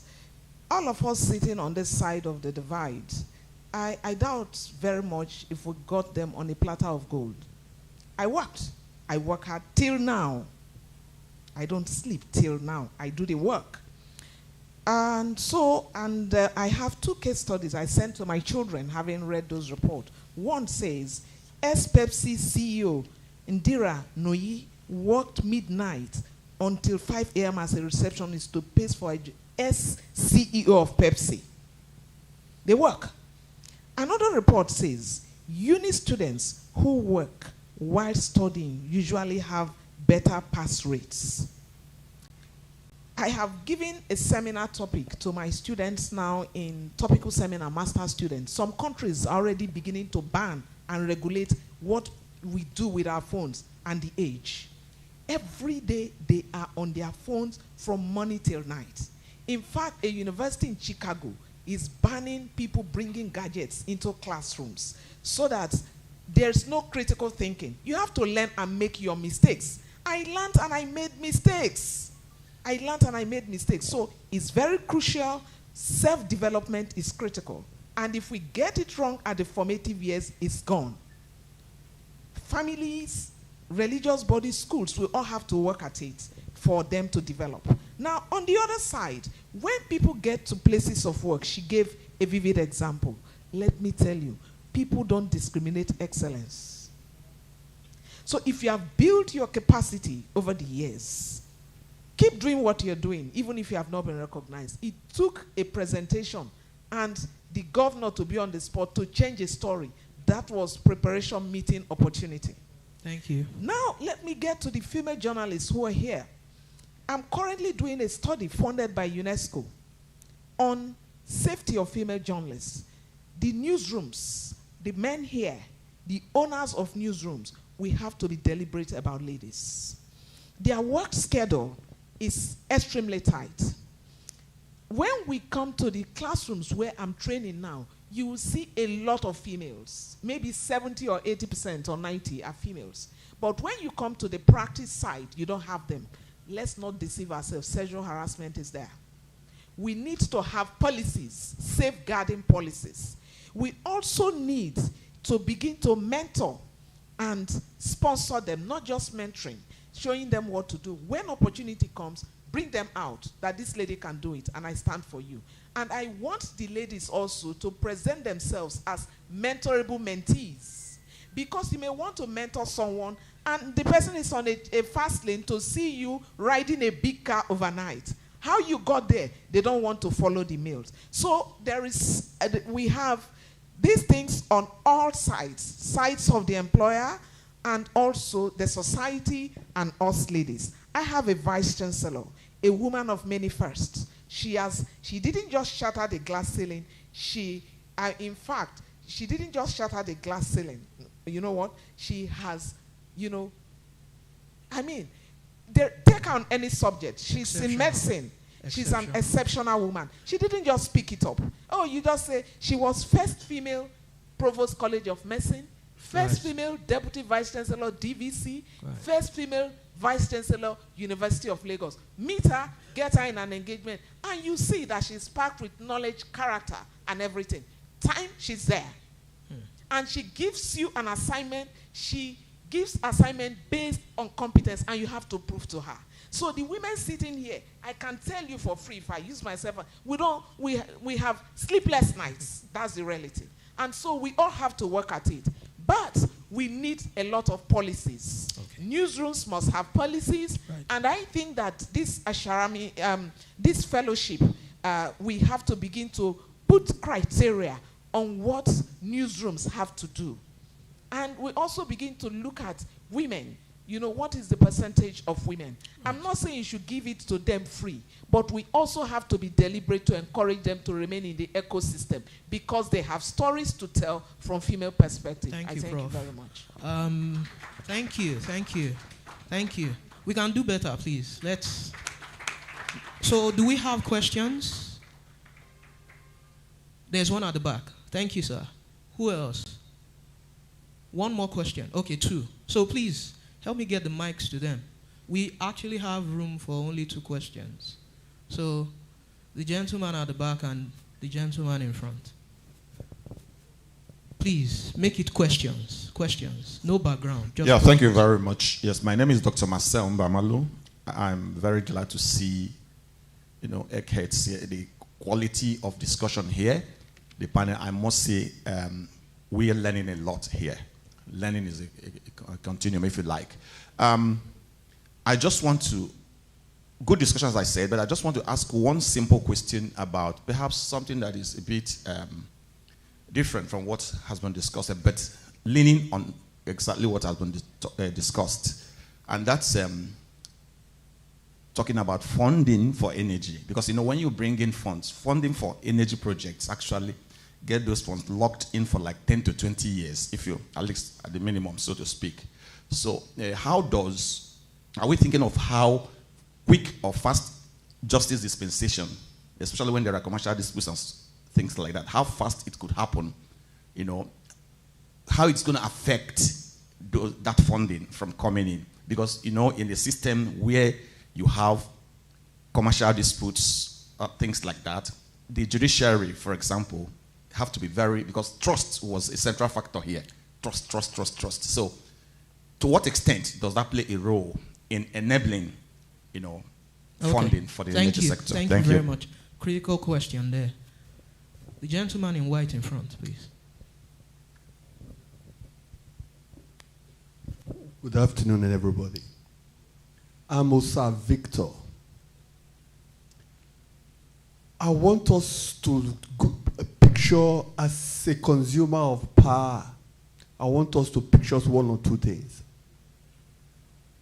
The essay says something. It gave an analogy and a lot of details about the various sectors money can be, investment can come into. But I have realized something through these years in Nigeria, and this is something most policymakers, they are not looking at.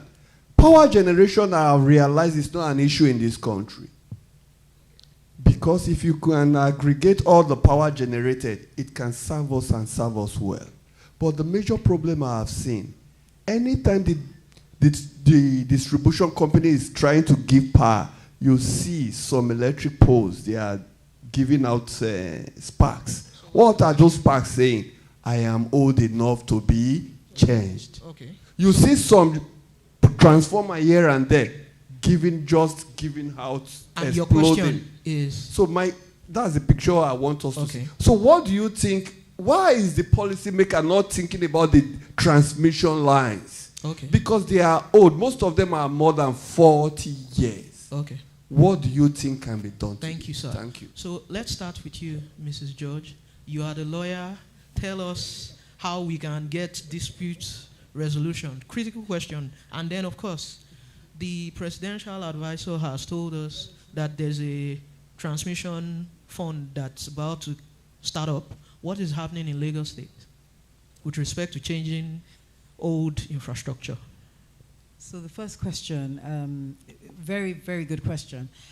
In commercial, I actually used to work in the Commercial Law Directorate. I met Mrs. Awude when I was head of legal at Ministry of Finance.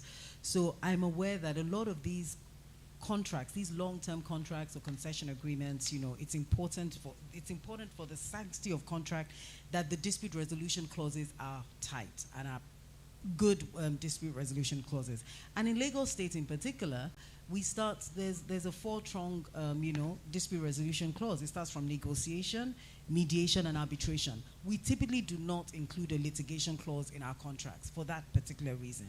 And a lot of our contracts, a lot of disputes are settled amicably through mediation and arbitration. So in terms of involving the judges, we actually don't want the judiciary involved as much as possible because you want people who understand the commercial nature of these transactions to handle them. So that's why those clauses, so it's important, the clauses that you put, the resolution clauses you put in these commercial agreements. And with making sure it's arbitration and not litigation, that helps a lot, doesn't it? Thank you. The question about replacing transmission infrastructure cables. So I'm so glad the MD of IE is here, so she can she can assist with this. But I do know that the federal and the SA to the President of Power Infrastructure is here, so we can actually all handle this. But I am aware that the federal government, in terms of transmission lines, is investing in transmission. And because there's one the Lekki Ekpe one that is being done by the MD Gas and Power, right? The FGN Power, thank you. That's been handled by FGN Power because we've had meetings with consumers and people that may be affected by those lines, which the Lagos state government is speaking to the federal government about compensating them. So I know that is ongoing. But there's a lot more that needs to be done. And many of the investors in this room, including my sister, Mrs. Awude, can help to facilitate some of these investments. Thank you very much. Prof, please. Now that the essay is here, these are very fundamental issues. I will talk from the side of a consumer of energy. Can we because it's a process, change is a process. Now we have deregulated the sector. Can we begin to put in place guidelines to the length, how long those things should be before we change, except it happens? Can we have policies around it so that we are not just reactive to begin to hold meetings when people are suffering? Because when you look at the developed countries, they will have told you, so time there will be no power here. So we should know that by so time at least, these things should change the infrastructure. Can we begin to also have policies around those things so that they protect the consumers? We should have our maintenance schedules legislated, put into regulation. Thank you. So with that, the conversation will not end. I would hand over to the MCs to... Yes, thank you.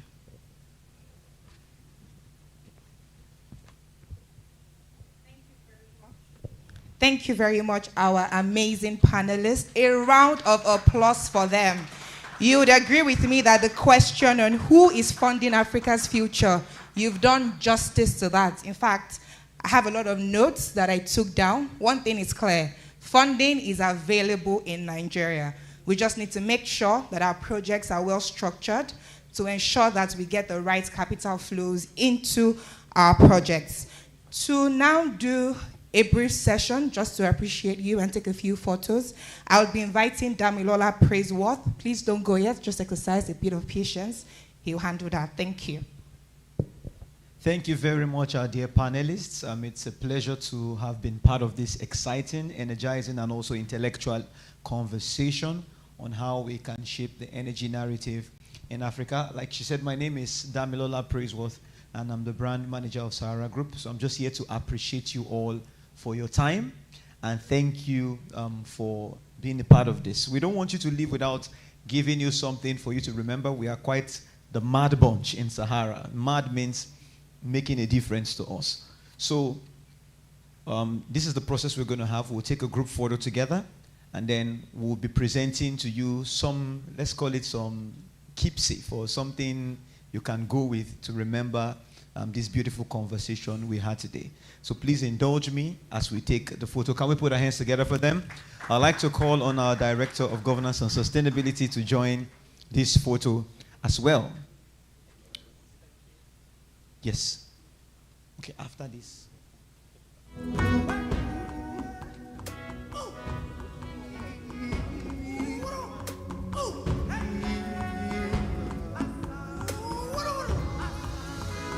What are you waiting for? What's on your mind? You can be anybody. Just look inside. Look inside. Take charge. Get up and move. Get up and move. Get up and move.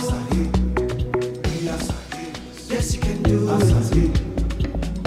Yes. I know you can do it. Okay, we'd also like to call on our keynote speaker, Mr. Sadiq Wanka, to join us, as well as the MD CEO of Asharami Synergy, Mr. Nomso DK, to join us in this group photograph.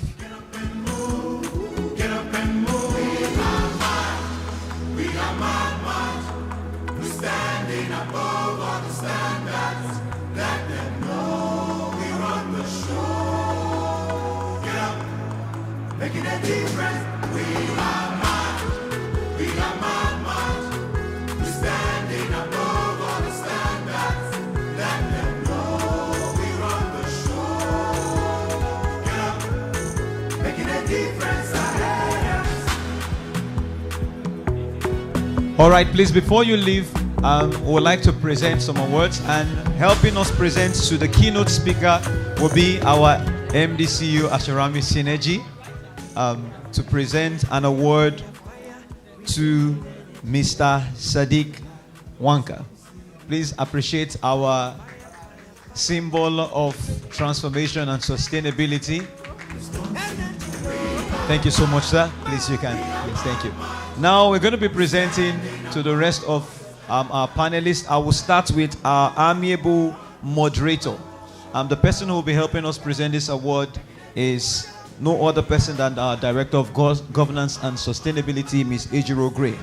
So, thank you, Mr. Adebiyi Olusholakwe. Thank you for driving this conversation greatly.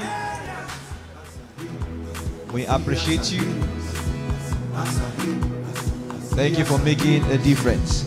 I'll go on now to call Mrs. Kemi Awodin. Thank you so much for such insights.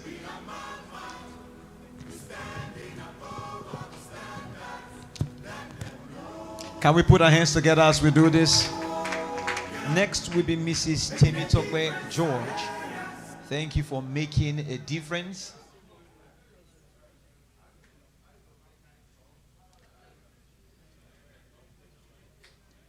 And last but not the least, Professor Abigail Okwezi Indisika.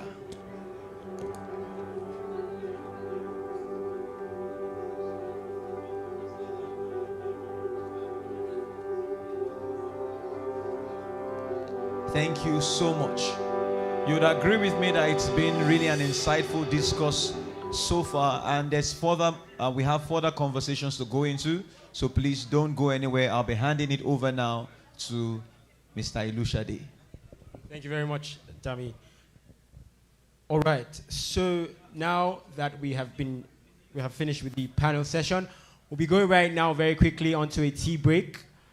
So I know we're taking tea in the afternoon, but please let's go on for the tea break. We have 15 minutes, so please go ahead to network, meet people. It's right at the back of the hall, so please, we can now go forward for our tea break. Thank you very much.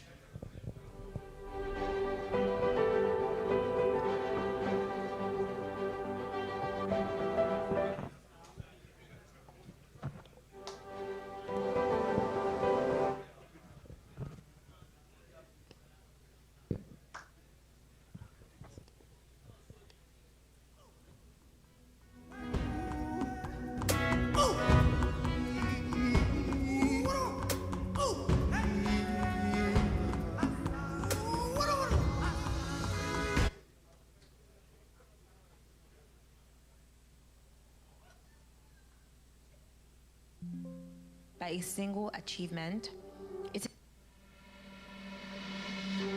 Growth is rarely defined by a single achievement.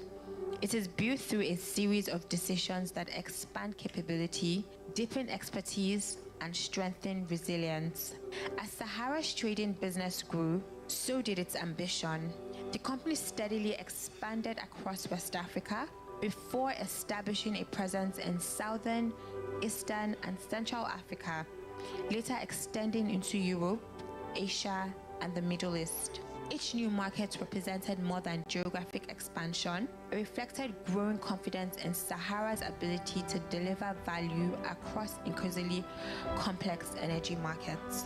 Over time, Sahara has evolved from an energy trader into a fully integrated energy business. Investments across upstream exploration, downstream distribution, midstream infrastructure, power generation, and commodity trading transformed the organization into one of Africa's most diversified energies companies. The acquisition and transformation of strategic assets such as Egbin Power, Ikeja Electric, and First Independent Power Limited represented defining moments in this journey.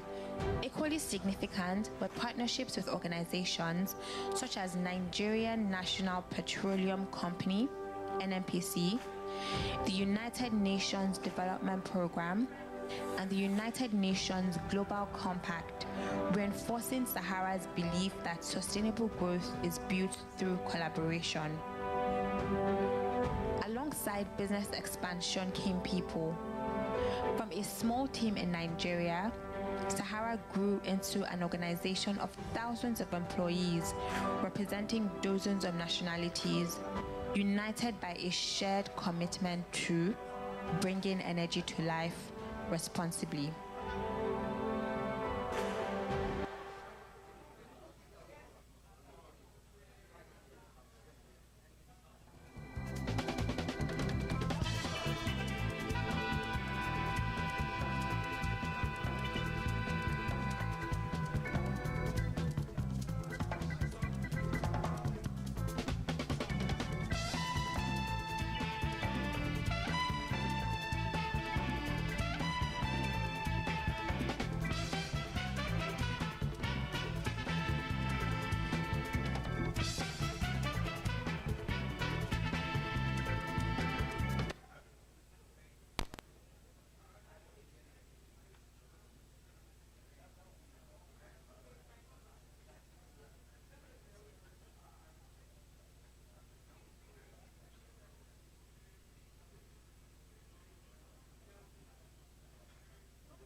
operating across more than 42 countries, with operations spanning exploration and production, trade and logistics, and power generation and distribution. For 3 decades, our mission has remained clear, bringing energy to life responsibly. Today, Sahara Group delivers integrated energy solutions across the full value chain, from exploration and production to trading, storage, distribution, power generation, and infrastructure development. Across Africa, Asia, Europe, and the Middle East, we continue to drive energy access, economic growth, and sustainable development. Behind every megawatt generated and every litre delivered are our people. Over 6,000 professionals across the globe, united by the Sahara spirit of resilience, innovation, and making a difference. As we celebrate 30 years, we are also strengthening our commitment to the planet. In 2025, we recorded a reduction in Scope 1 emissions, planted 60,000 trees and counting across 10 countries, diverted over 520 tons of waste from landfills, and recorded 0 significant spill incidents across our operations. Across the group, our businesses continue to advance practical environmental solutions, from Ikeja's electric tire upcycling initiative to Asharami's synergies, full compliance with international effluent discharge standards. Through the Sahara Group Foundation, we continue to invest in lives and communities. In 2020,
Good afternoon, ladies and gentlemen.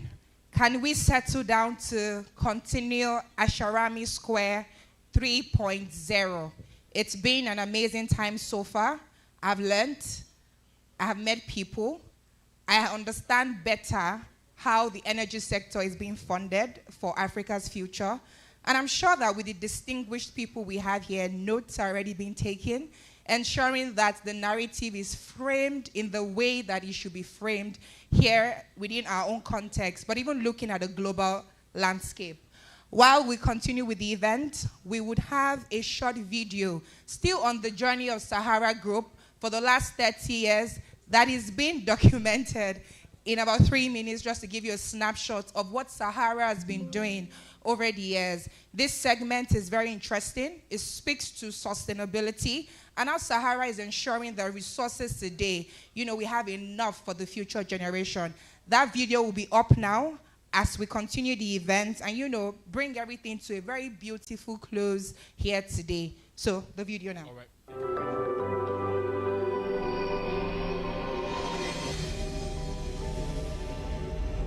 In 1996, a group of young African entrepreneurs dared to dream, to prove that an indigenous African company could compete on a global stage.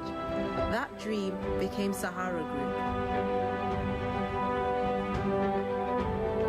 What began as a petroleum trading company in Lagos has grown into one of Africa's leading energy and infrastructure conglomerates, operating across more than 42 countries, with operations spanning exploration and production, trade and logistics, and power generation and distribution. For 3 decades, our mission has remained clear, bringing energy to life responsibly. Today, Sahara Group delivers integrated energy solutions across the full value chain, from exploration and production to trading, storage, distribution, power generation, and infrastructure development. Across Africa, Asia, Europe, and the Middle East, we continue to drive energy access, economic growth, and sustainable development. Behind every megawatt generated and every litre delivered are our people. Over 6,000 professionals across the globe, united by the Sahara spirit of resilience, innovation, and making a difference. As we celebrate 30 years, we are also strengthening our commitment to the planet. In 2025, we recorded a reduction in Scope 1 emissions, planted 60,000 trees and counting across 10 countries, diverted over 520 tons of waste from landfills, and recorded 0 significant spill incidents across our operations. Across the group, our businesses continue to advance practical environmental solutions, from Ikeja's electric tire upcycling initiative to Asharami's synergies, full compliance with international effluent discharge standards. Through the Sahara Group Foundation, we continue to invest in lives and communities. In 2025, we reached over 180,000 stakeholders and entrepreneurs, while the Sahara Impact Fund empowered innovators across 8 African countries. Over the years, our Go Recycling program has paid more than 93 million naira to over 1,500 households, turning waste into income and creating value for communities. Across 9 countries, our volunteers also delivered 8 community projects advancing inclusive and sustainable impact. Responsible growth is built on resilience, profitability, and long-term value. In 2025, Sahara Group reviewed and updated its sustainability strategy to strengthen ESG governance, deepen climate risk integration, improve operational efficiency, and advance responsible value chain practices. Guided by board-level oversight, participation in the United Nations Global Compact, and a continued commitment to net zero by 2060, the strategy positions Sahara for sustainable growth across the short, medium, and long term. As we look beyond 30 years, Sahara Group remains committed to shaping a more sustainable energy future. Born in Africa and operating on a global stage, we are bridging today's needs with tomorrow's possibilities through innovation, inclusion, integrity, and creating enduring impact across the markets we serve. 30 years of making a difference, and this is only the beginning.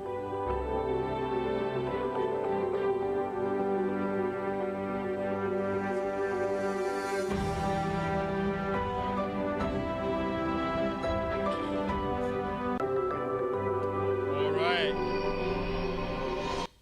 A round of applause again for the Sahara Group. I understand that the hands are a bit heavy from the oil, but we can do a little bit better. So another round of applause for the sustainability story of Sahara Group. You know, one of the interesting things about sustainability is that it bridges the gap, between profit and impact, and that is what we do here at Sahara Group. We ensure that we bring energy to life responsibly, right? And we're also ensuring that we make a difference in everything that we do. And so very quickly, we're going to be moving on to another session. It's going to be a newsroom simulation where we have a lot of journalists here. And for those who are not journalists, you're also having on the activity, a real-life energy scenario. And I'll be welcoming to handle this session Damilola Praiseworth, brand manager. A continent's energy story is being written right now. A legacy built over decades, an impact felt across millions of lives, a transformation still unfolding. Before history has a headline, it has a beginning, a decision, a conversation, a choice about what matters. Some stories are heard, the ones that matter are witnessed. Now, the conversations shaping Africa's energy future come together in one place. Don't wait to read about it tomorrow, watch it unfold, live. Get your pens ready. All right, thank you very much, everyone. So we're moving into the next segment, and believe it or not, this is the segment we're going to be doing together. It's going to be very practical, and it's going to be impactful. Now, let me give a little background to what the newsroom simulation is. The newsroom simulation is simple. We've learned a lot about how to shape the energy narrative all through the conversations today, and how we can report sustainably. And that's one of the major things that we address with Asharami Square. So we're going to practically now do something together. And we'll be merging us in groups. Some tables are going to have been merged together as groups. So I'm just thinking from the top of my head, some of the tables. This table and this table can be number 1. That table and the other table, number 2. This and this, number 3. The one behind and that, number 4. Same goes here. First table, second table, number 5. And the other 2 tables are group 6. And what are we going to be doing? You see, one of the most exciting times for any journalist is when a news unfolds. If we hear a smashing sound outside right now, I'm sure the journalistic instinct in us will be wondering what is going on. So we're going to be taking that same approach today, where we're presenting us with certain scenarios. I want to simulate a newsroom. When the news comes in, how is it analyzed? What are the things that we need to look out for? And how can we actually draft a story? And to make this easy, we've created some mock scenarios. But let me have the first slide that explains what we are going to be doing. So think about it as the inside the story, how the news is really made. So for every group here, remember I said these first 2 tables are, if you are group 1, say group 1. We are not very sure. This table and this table, say group 1. Okay. The next table, that table, and the next table, we are group 2. Can we say group 2? Okay. This table and this table, this is a massive group 3. Can we say group 3? Okay, thank you. This table and the table behind us, group 4. Can we say group 4? Great, thank you. This table here and this table, that's group 5. Group 5, can you wave? Okay, then this table and that last table is group 6. So group 6, say hi again. Okay, it's like group 6 is a little lean. But okay, so group 1, say hi, just to remember group 1. Group 2. Group 3. I can see the winning group already. Group 4. Group 5. Group 6. Thank you very much. Okay, this is what we are going to be doing. Move to the next one. This is the rule. You have 15 minutes to pick one topic from the 2 topics we're going to be presenting, and you will write a 150 mock news story based on the scenario that is presented, and one person from each group would eventually come and just give us a 3-minute rundown of the story and the different angles as to why the narrative was written the way it was. So let's present the 2 scenarios. We're going to keep it on the screen for a bit. But scenario 1 is about rural electrification. Think about it this way. You wake up one morning and the government announces the Rural Electrification Agency in Nigeria has completed 20 solar mini-grids across 10 states, providing power to 50,000 households for the first time. Now, what is the task that we are hoping that each group can do in synthesizing this? Producer, can you move forward, please? Okay, I'm going to read. Move to the last slide. So this is what we want to do. We are writing a 150-word news story that, 1, reports the announcements. 2, it includes one quote from a named source, either from a GENCO personnel or an analyst. 3, it raises one legitimate question that readers would want answered. And 4, using a balanced and factual tone. Think about this as a spectrum of sustainability reporting that we are hoping to achieve. So we can take our time for each story. This is what we are going to do. So based on our preferences, we can choose whichever story we please. So please take it back again to story 1 so that we can make use of our smart devices to take pictures, but would leave it alternating on the screen. Scenario 1 is the government announces the Rural Electrification Agency has completed 20 solar mini-grids across 10 states, providing power to 50,000 households for the first time. That's the first scenario. Remember, we want to report this, have a dashing headline, to want to quote authorities, want to answer questions that the public might have, and we are using a balanced and factual tone. Scenario 2, we can pick from either one. Scenario 2, the government has announced the 2.2 trillion power sector debt payment to generation companies has been fully disbursed, and grid output is expected to increase by 1,000 megawatts within weeks. So, you said, okay, so please, every group decide which one you are doing. Are you doing gas to power or rural electrification? Okay, can we move to the first one again? I'll read it again. The Rural Electrification Agency has completed 20 solar mini-grids across 10 states, providing power to 50,000 households for the first time. That's the first one. Then for the second one, it states, second one, producer, second one. It states that the government has announced the 2.28 trillion power sector debt payment to generation companies has been fully disbursed, and the grid output is expected to increase by 1,000 megawatts within weeks. Now for the expectation for bold stories. What we are to do, 150-word news story. It has a dashing headline, reports the announcement.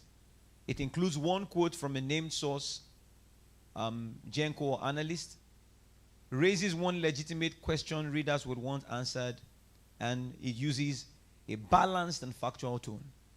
We might be asking the purpose of an exercise like this, but where we have professionals in the house, we see it as an opportunity for learning and having a community of practice, and see how many of the things that we have run through now finds expression in our output. So we look forward over the next 15 minutes. The clock is going to start, and within our groups, let's cook some sweet, mad story.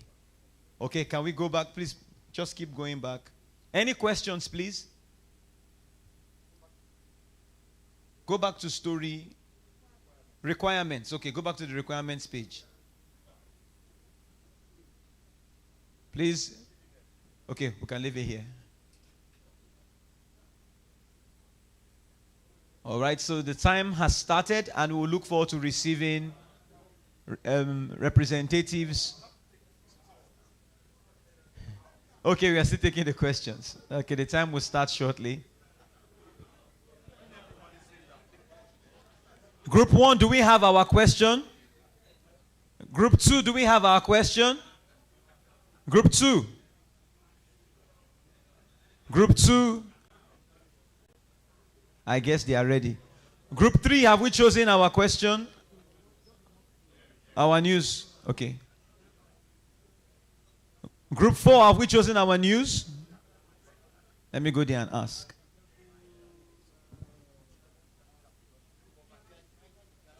Okay, so you've chosen your own news story. Thank you. Group 4, have we chosen our news story? Group. Okay. Okay, do you need the screen to go back? Producer, please move back to rural electrification. Okay. 20 solar mini-grids across 10 states, providing 50,000 households with power for the very first time. 10 states.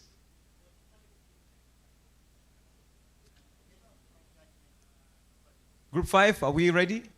Selected our question. Good to go. Need any help? Okay, thank you. Group 6. Producer, please. The rules.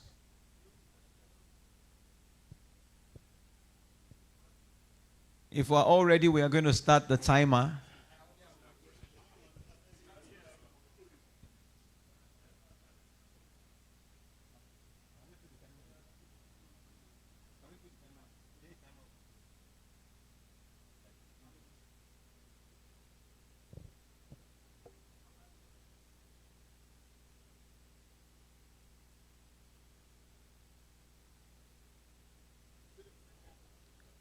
Let's also remember we'll have a representative from our group read us your news and give us a breakdown of your reporting direction and why you took that route.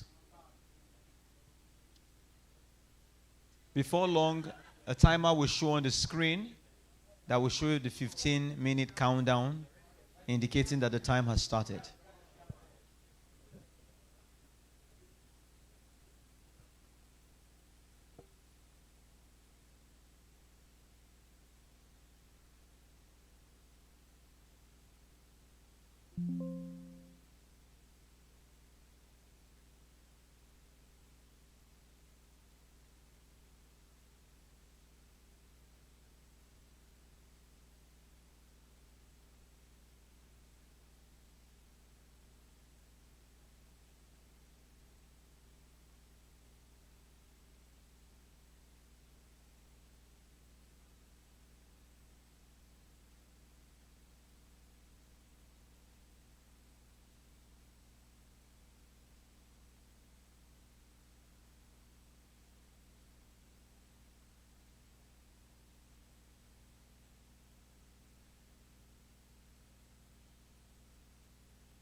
The time has started.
All right, the time on the clock has run out.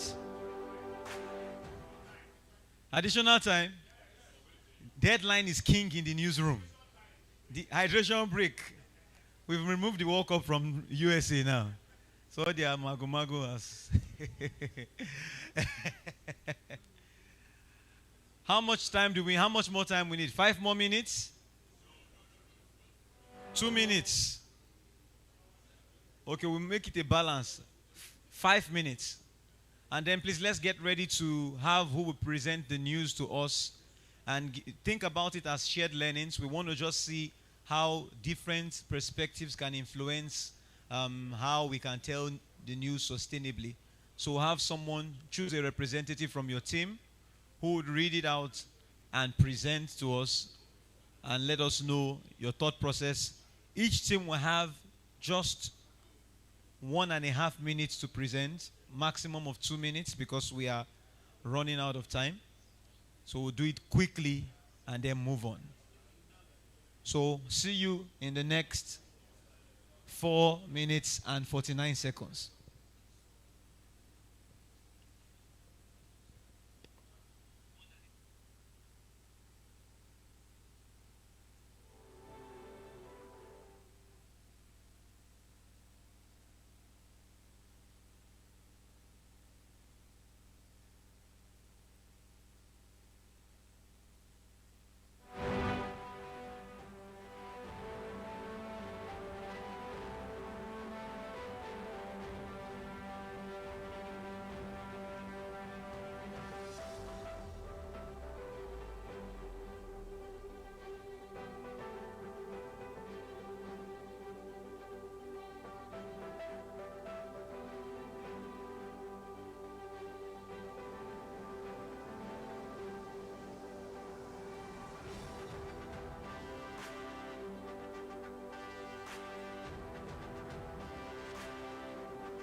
Okay, at this point, I'm sure we're really proud of ourselves. Can we put our hands together for ourselves? Hope our stories are ready. Okay, it's a good time to announce. Okay, we are very gracious enough for us to tie up our end in the newsroom with an additional 5 minutes. So let's tie it up completely, and then I would come back with an announcement.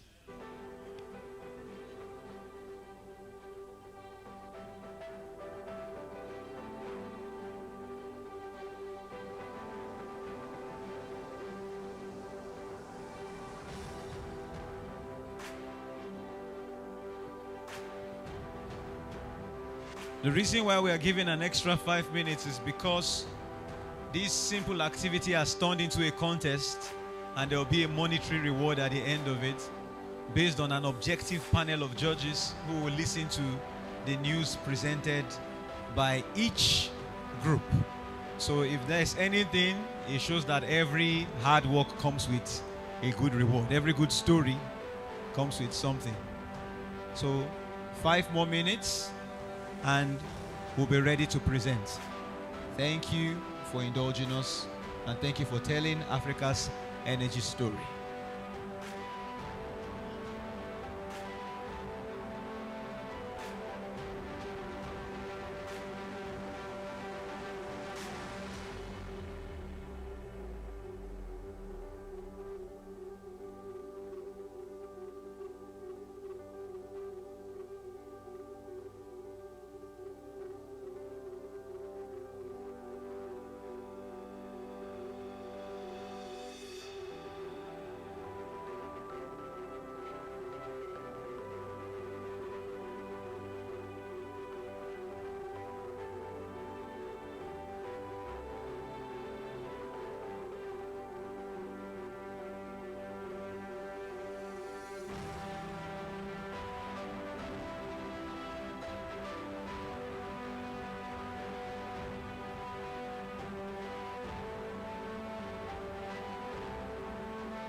All right, now comes the moment of truth. Thank you very much, everyone, for participating in this activity. It's a good time to put our hands together for ourselves, loud and, energetic as energy reporters.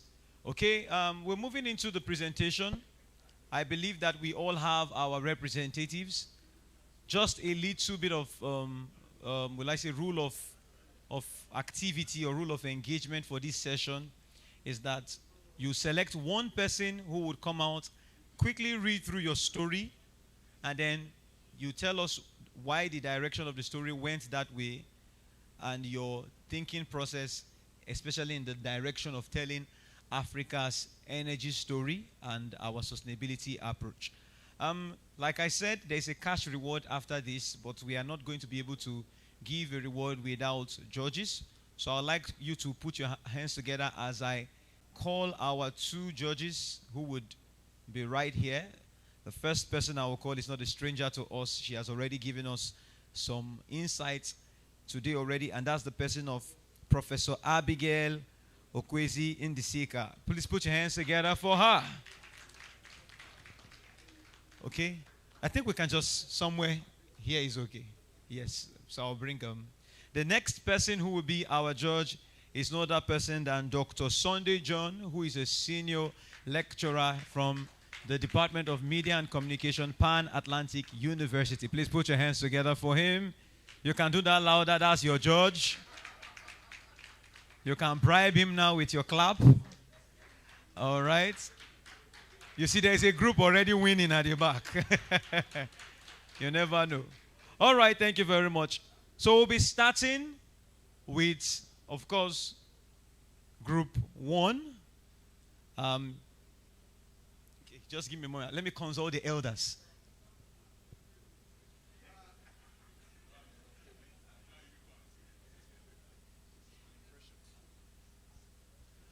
Okay.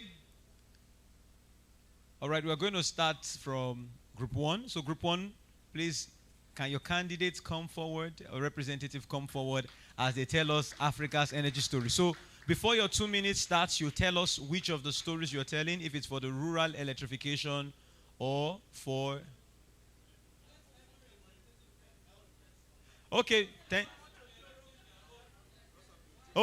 you so much. All right, group 1, your representative, please kindly come forward, celebrate the representative of group 1. Group 2, your representative, kindly come forward with your news. Group 2. Group 2, your representative. Going. Please put your hands together for the representative of group 2. All right, group 3, send your amiable representative.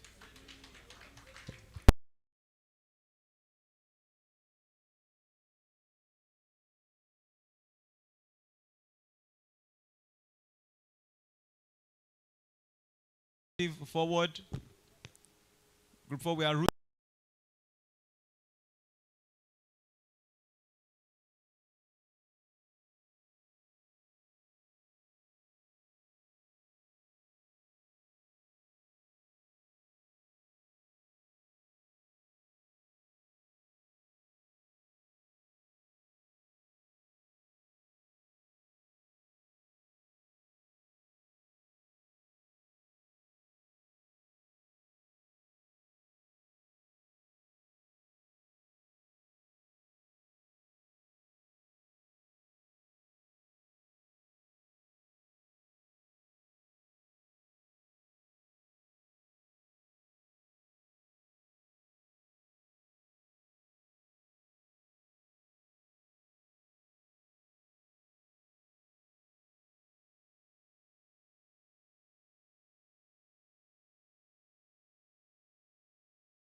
to generating company, a development that is expected to increase electricity supply by at least 1,000 megawatts within weeks.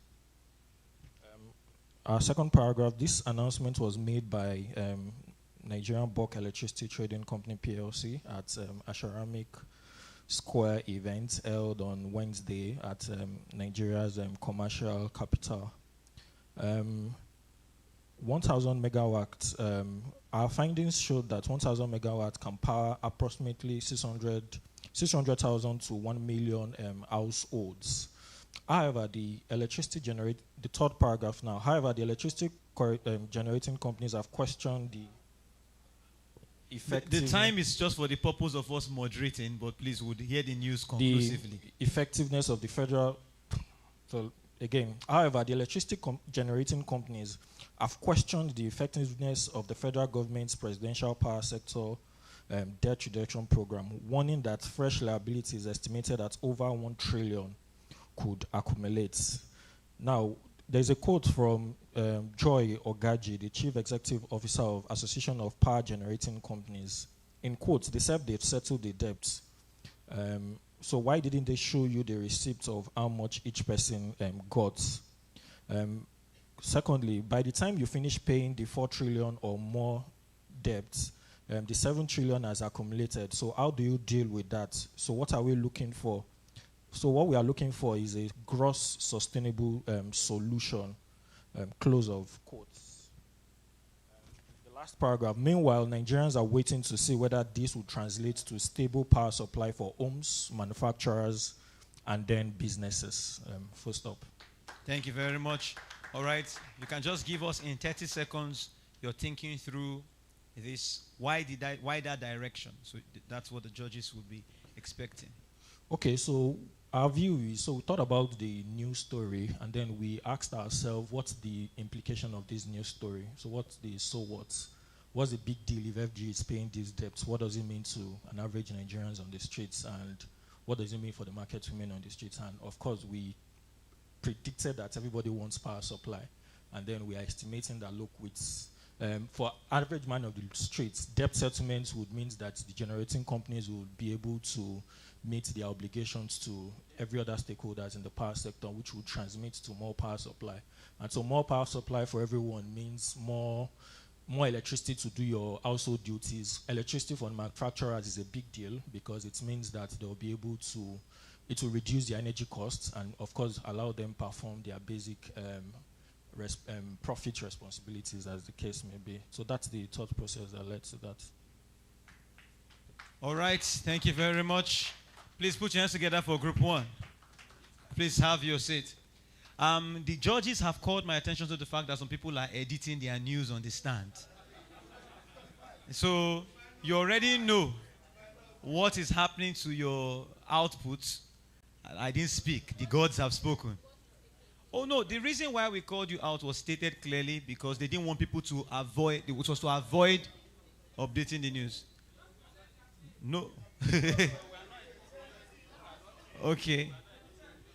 Please, it is not ethical to change your news after reading Punch newspaper. All right. Thank you very much. Please. Group 2. You can. All right. Good afternoon, ladies and gentlemen. I am Olaoluwa Awe. I work with Lagos Talks, and I'm representing Group 2. And our headline here says 2.28 trillion naira debt payment. Will additional 1,000 megawatts solve Nigeria's power crisis? And I go straight to our news story. The federal government says it has fully disbursed 2.28 trillion naira owed to electricity generation companies, GENCOs, adding that the payment is expected to increase national grid output by 1,000 megawatts within weeks. According to the Chief Executive Officer, Association of Power Generation Companies, Dr. Joy Ogaji, the payment will ease financial pressure on generation companies and support more reliable power generation, provided gas supply remains stable. While the announcement has been welcomed by industry stakeholders, some key questions remain. Is the promised 1,000 megawatts achievable within 1 week? will the additional 1,000 megawatts reach consumers consistently, given ongoing transmission and distribution constraints? Energy analyst and former Minister of Power, Professor Bath Naji, says improvements across the entire electricity value chain will determine whether consumers experience more reliable power supply. He recommends that every sector of power should be optimized to crystallize the gain of additional 1,000 megawatts so that Nigerians can feel the impact by enjoying improved power supply. Thank you very much. All right, do you want to give us the rationale for the direction of the story? Okay, so I know that in the power sector, there's been promises and promises and analysis and analysis. So with this, I mean, 2.28 trillion naira debt payment is a welcome development, but it's very important that beyond how glamorous it looks, technically we want to look at it. Are Nigerians actually really to expect something concrete that they can work with? Will the face of electricity and the fuel of power supply in the country change? What are the constraints? First thing first, is it achievable within 1 week? Because it's very easy for us to come by, announcement like this. And another thing, it all boils down to, the impact on the end users. And this is one of the reasons why we thought to break it down a little bit and call the attention of the government as well to focus on the other aspects of power, transmission, distribution, so that the end users can enjoy the impact of it. Thank you so much. Can we put our hands together for the Group 2 representative? All right, please, you can have your seat as we await the judges' overall announcement. Okay, Group 3. Yes, good afternoon, everyone. My name is Sulaiman Salau, the editor of the Flagship News. So I represent Group 3. Yes, our story is FG disburses 2.28 trillion to Gencos, targets 1,000 megawatts additional output. The federal government has announced the full settlement of 2.28 trillion debt owed to electricity generation companies, Gencos, promising an immediate boost to national energy supply. The Minister of Power, Joseph Tegbe, who disclosed this yesterday at Asharami Square, said the 2.28 trillion power sector debt payment to generation companies has been fully disbursed, and the grid output is expected to increase by 1,000 megawatts within weeks. A top official of EGNI Power PLC, Mr. Felix Ofuli, welcomed the financial relief, saying this payout enables us to settle outstanding gas supplier obligation and immediately overhaul operational capacity. A financial expert, Babatunde Johnson, said, clearing these legacy liabilities restore sector liquidity and significantly enhance project bankability. Meanwhile, an industrialist, Ben Anasodo, expressed cautious optimism on prospect of reduced blackouts, hoping that the promised 1,000 megawatts will boost business activities. However, there are concerns whether the current transmission and distribution infrastructure can really accommodate the additional 1,000 megawatts target. Thank you. All right, just in 1 minute, give us the rationale for your direction. So why we have chosen this direction is that first, we feel that the 2.28 trillion debt that has been settled by the federal government will help the Gencos deliver on their operations, and it will make them to expand their capacity. Then we discovered that since we are talking about financial disbursements, we brought in a financial expert who actually let us realize that the input by government will help the discos and the Gencos to improve on their liquidity. Then we had to think of the consumers, and the most important aspect of the consumer are the industrialists. So we talked to one of the industrialists who expressed optimism that government will live by its promise this time around, because we've been having promises upon promises in the power sector which have not been realized up to today. So the man expressed optimism that this, at the end of the day, will come into fruition and help businesses. However, there are concerns around the sector that the current infrastructure, will it be able to accommodate the target of 1,000 megawatts we are aiming to add in the few weeks? The current transmission and distribution infrastructures, will they be able to accommodate that? So that is... Thank you so much. Please put your hands together for the Group 3 representative. Please, you could kindly have your seat, sir. Okay. Now we have Group 4. Okay, thank you so much. Good afternoon. My name is Adiola Yusuf. I'm representing Group 4. And in Group 4, we have respected journalists. Number one is Mr. Dotun Oladipo of Igbo Online. Olabisi Deji, Folusle PhD, Frank Talk News. Bamidele Famo 4, editor World Stage. Tokwe Templar, news editor of The Guardian. Olu Philip, Channels TV. Femi Asu, African Reports. And my humble self, Adela Yusuf. All right. All right. So this now the news you have all been waiting for. FG completes 20. Sorry, let me wear my glasses. Thank you. FG completes 20 solar mini grids to power 50,000 homes without electricity. The federal government has announced that the Rural Electrification Agency has completed 20 solar mini grids across 10 states, providing electricity to 50,000 households for the first time. In a statement on Tuesday at the Asharami Square in Lagos, the government said the projects target rural and underserved communities that are not connected to the national grid.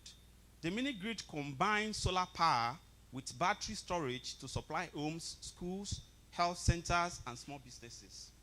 This milestone shows, and this is a quote, this milestone shows that decentralized renewable energy can deliver power faster to communities waiting decades for grid, said Abba Aliyu, Managing Director of Rural Electrification Agency. According to the World Bank, more than 80 million Nigerians still lack access to electricity as at 2024. Analysts say a key question is how the long-term operations and maintenance of the mini grids will be funded, and whether the new system will reflect in homes and businesses or be lost to vandals and corruption. That is the end of the news. Thank you. Thank you very much. So please give us in the next 40 seconds your rationale for the direction of the news. Okay, thank you so much. Obviously, we chose a news angle that is different from the ones chosen by Group 1, 2, and 3, and likely by other groups that are coming. The reason for that is because of the importance of rural electrification. This news angle is targeting the underserved and people that have never been connected to the electricity. And if you look at the spread, it is across 50 states. Then 10 states. Yeah, it's in the report. Across 10 states. Now, what made this so important to us is that according to a figure by the World Bank, 80 million Nigerians have still not been able to be privileged to shout up NEPA or no up NEPA. What that means is that what is bothering us as other Nigerians, that we don't have a regular supply, doesn't bother them because they have never even experienced electricity at all. So a story of this magnitude, touches hearts of members of this group, and that is why we settled for this. And you could see the reflection and the trajectory from what you presented, that is a solution-centric angle to the electricity. Thank you so much. Can we put our hands together for the estimable representative of Group 4? All right. Thank you.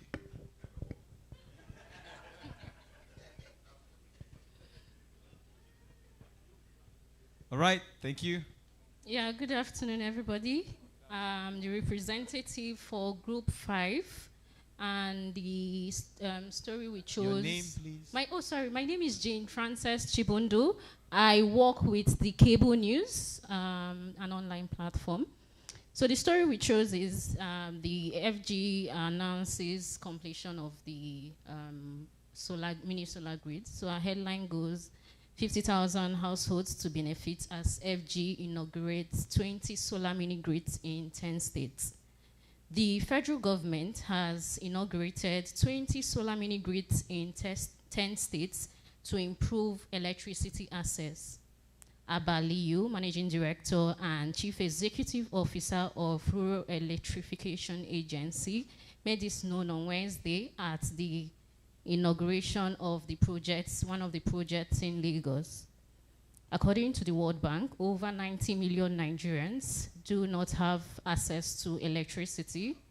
Aliyu said the project will provide 50,000 households with access to electricity to improve businesses and the lives of rural communities. The REAMD said the 10 states include Lagos, Taraba, Borno, Ogun, Imo State, Osun, Ekiti, Sokoto, Kaduna, and Abia states. I quote, "The project will support the federal government's efforts to reduce electricity poverty across the country." The federal government has also affirmed to ensure that all Nigerians enjoys uninterrupted power supply, end of quote. Aliyu said residents of beneficiary states can apply through the REA website at www.rea.com to get connected to the grid. He explained that residents would not be required to pay any fee to get connected to the grid. The REA boss called on residents to protect the project to avoid vandalism. As Nigeria races to reduce electricity poverty, the question remains, how can rural communities who do not have access to mobile devices get access to the REA initiative of providing electricity access to rural communities in Nigeria? Thank you. Please, let's put our hands together for the representative of Group 5. So, just in the next 30 seconds, give us a rationale for your direction of this story. Okay, so the direction of the story stems from the fact that the data that was provided, that over 90 million Nigerians do not have access to electricity.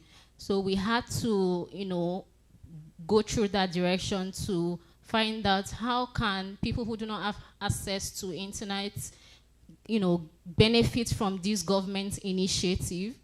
And most often than not, Nigeria, we are fond of, announcing projects, but the people who these projects are actually meant for do not get access to these initiatives and projects.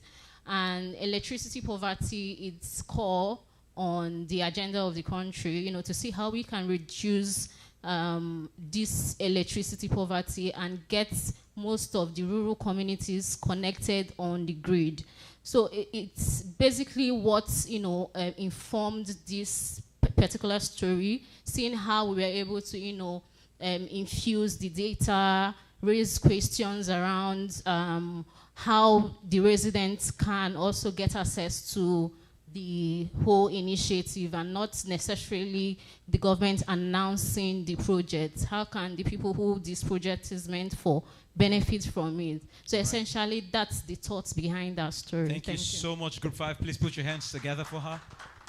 And last but certainly not the least, the representative of Group 6. Yeah, good afternoon. Funsho Arogndade is my name. I write for PM Express.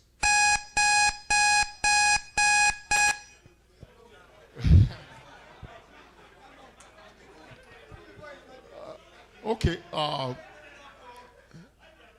We chose the first question, which revolve around the Rural Electrification Agency, and our headline reads: Federal government delivers 20 solar mini grids across 10 states, target 50,000 households. The federal government has completed 20 solar mini grid projects across 10 states with the Rural Electrification Agency, REA, saying the facility will provide electricity to at least 50,000 households for the first time. The projects were inaugurated recently as part of ongoing efforts to close Nigeria's energy access gap particularly in rural and underserved communities. Delivered through the rural electrification, the 20 mini grids are spread across 10 states. Each facility is designed to deliver clean, off-grid power to homes, small businesses, schools, and health facilities within their host communities. REA said the deployment is aimed at expanding energy access, supporting local economic activities, and reducing reliance on diesel generators. Speaking at the inauguration, Ayodele Fayose, Chairman, Board of Rural Electrification Agency,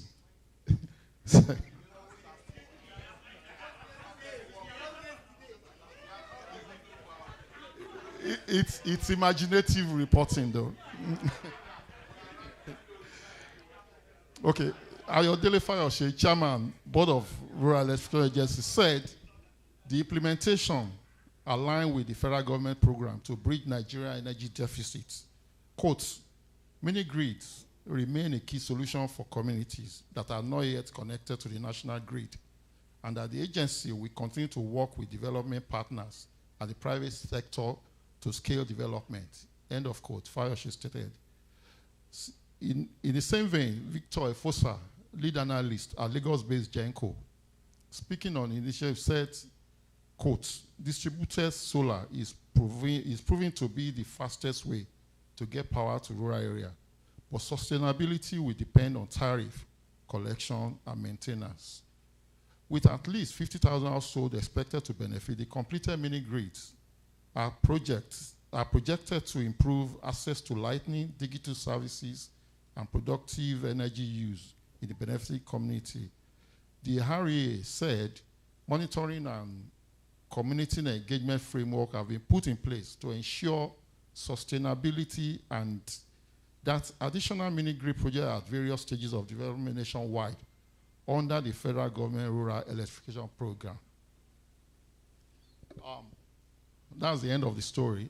But one key question that remains on this issue is about what financing and operational model will ensure the mini grid remain functional and affordable for beneficiaries beyond the rural rollout. We expect the agencies to respond to that. Thank you. Please put our hands together for Group 6. They were the last and definitely were not the least. All right, thank you.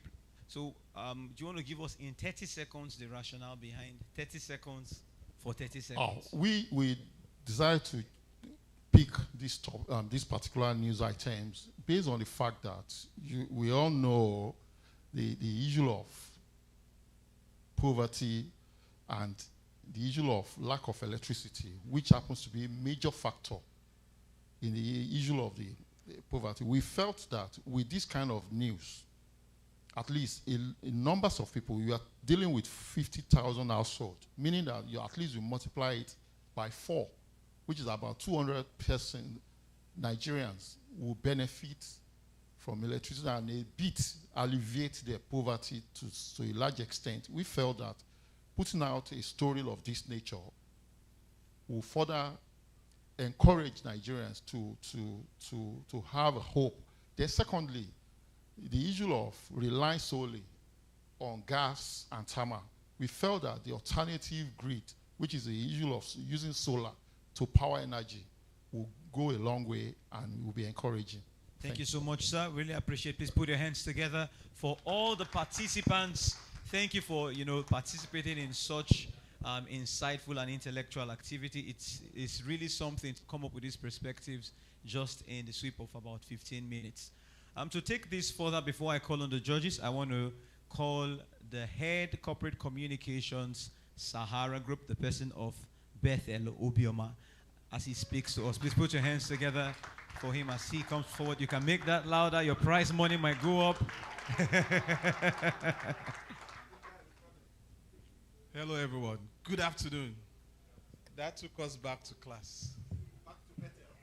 I remember my days in the newsroom, and the editor will tell you, if you saw a dead person or an accident, and you now and you were the one involved, What's the first question he will ask you? What's the first question? Where's the story? Before he will now ask you, are you okay? Did anything happen to you? The story is king in the newsroom, and we have all displayed that. So please put your hands together for all of you. So the reason we introduce this segment is to make sure that when we come together like this, it's not just one-way traffic. So we're also able to engage and see how journalists work, so people know the complexities that go into putting news together, what finally comes out at the end of the day that we see as news. So we've been able to just have a sneak peek into how news is created. And thank you so much for indulging us and taking part in this. And we know that there is a financial reward that would go with this, and we intend to make this an annual thing we'll do at Asharami Square. So we're not just here for the academia, we're also here to see how we can show these things in real life. And this is just maybe like a preview of what we would expect. How many of us have submitted their stories for our Energy Reporting Fellowship? That's 3,500 USD waiting for you to win. Prof wants to apply. That's 3,500 USD waiting for you to win. No one has applied. Sorry? It's live. It's live already. Can you please put it up? If you scan that QR code, it will take you to the website and it will tell you more about the Energy Reporting Fellowship. If you do that just now, if you scan that QR code, it will take you to the website. But Prof will come and talk more about the Energy Reporting Fellowship. But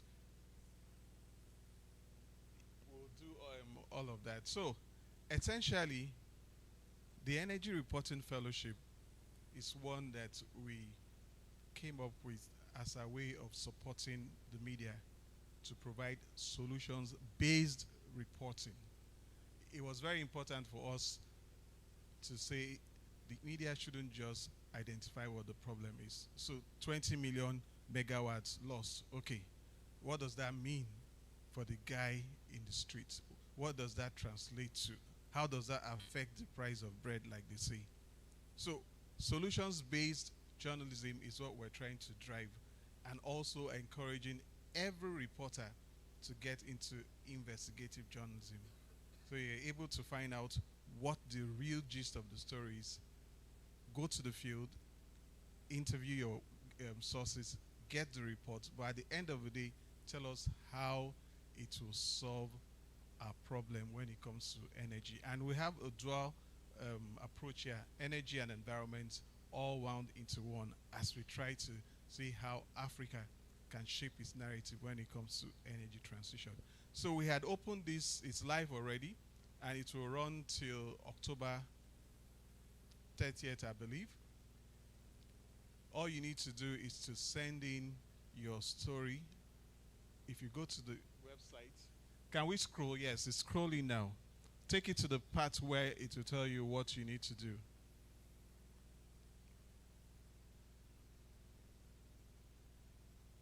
Go ahead, go ahead. So wait, come back. So here is what it's up for winning. Come down a bit.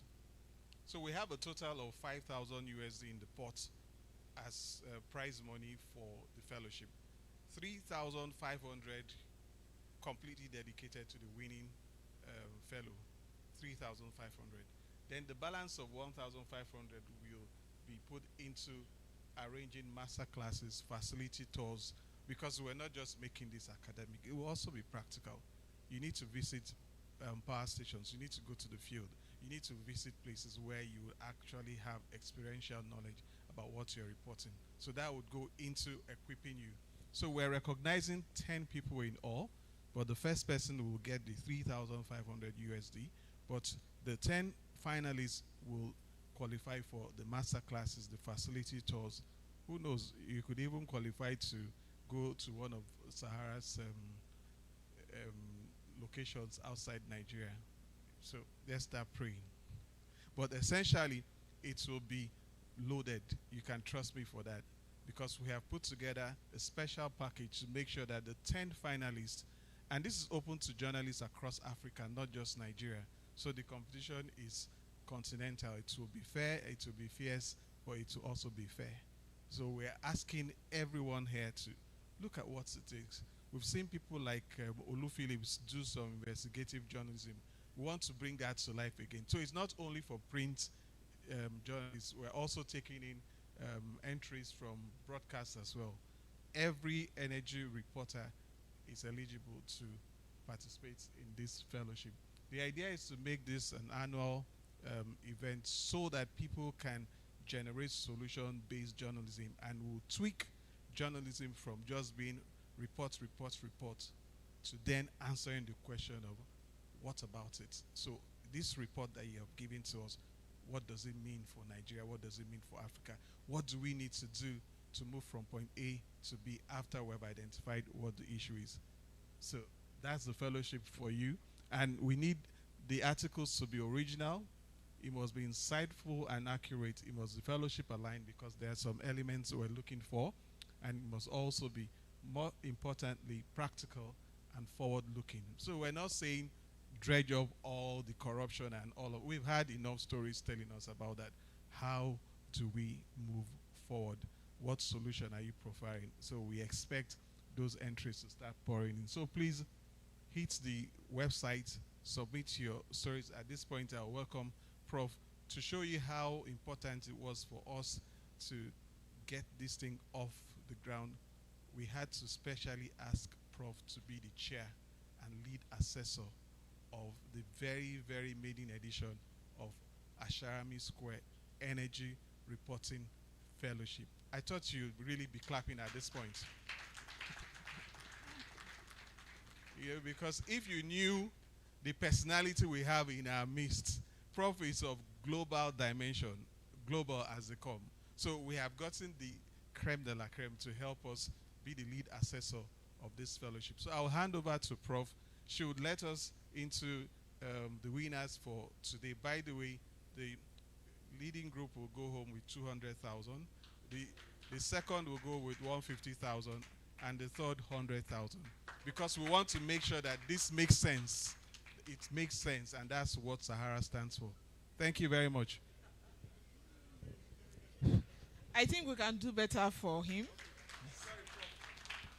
Question. Yeah.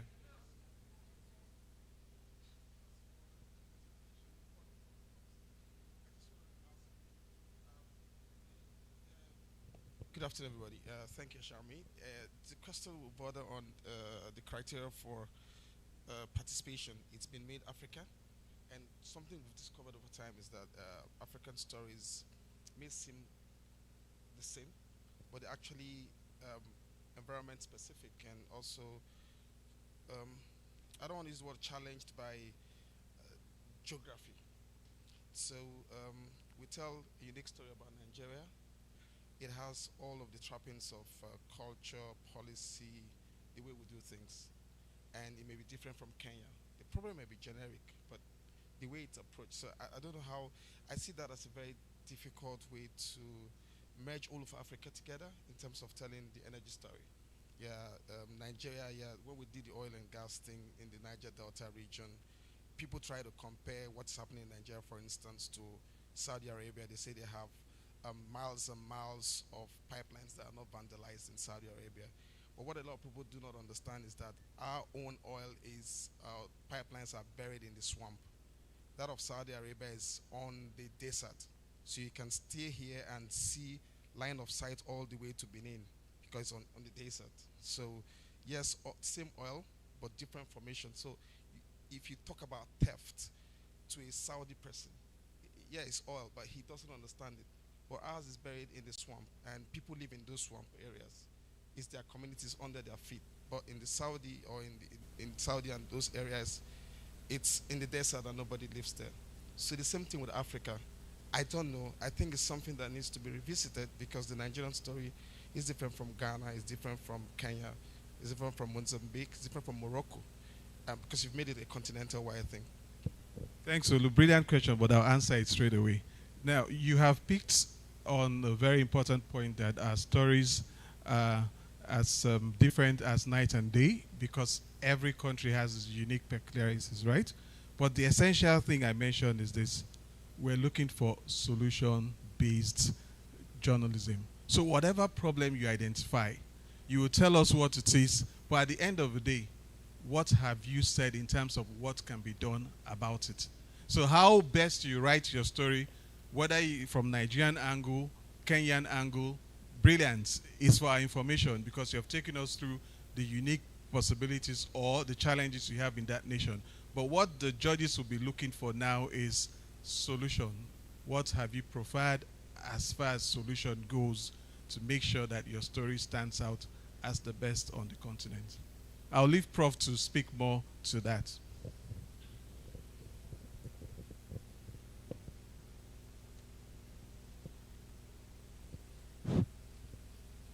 Thank you very much. And let me also congratulate all the participants for today. Olu Phillips, I have applied for different fellowships and I've had them as a scholar, and many of them were actually continental in nature, and we still emerged because problems are context specific, and the solutions you bring, we will know whether it will work in that context or not. So I do not see any worry there, because the criteria for looking at a good solutions journalism, it's obvious when you see the story, irrespective of the context. So once you deal with it based on your context, the solution will still come out. But it's a valid point raised, and we'll also be noting those things to avoid any form of bias in that. But I can tell you that most times, based on my experience, there is something unique about Nigeria. You know, Nigerians excel everywhere. There was a fellowship we had, and almost all the slots were won by Nigerians. So that became a serious concern for the organizers. So I think it's held in Cameroon, and so it became almost all of us. It was for scholars. You know, Nigerian scholars are good. It was an African stuff, and we almost won it. They just gave a few, maybe one from Senegal, one from Cameroon, and all that. The people who selected the applications for those who should apply. So let's get quickly to the brass tacks for today. First, I congratulate all the teams, the 6. Please clap for yourselves. At a point, we want to also commend Sahara group for this Asharami Square. What has come out today gives me a lot of hope from all the 6 groups. Please clap for yourselves again. What you did in a few minutes. So imagine you sit down to plan your stories very well. I mean, we're going to have, I think that sooner than later, all eyes will be on energy reporting because of this activity. So I'm a teacher, and 2 of us are teachers. My member of this panel is Dr. Sunday John. Please, can you appreciate him?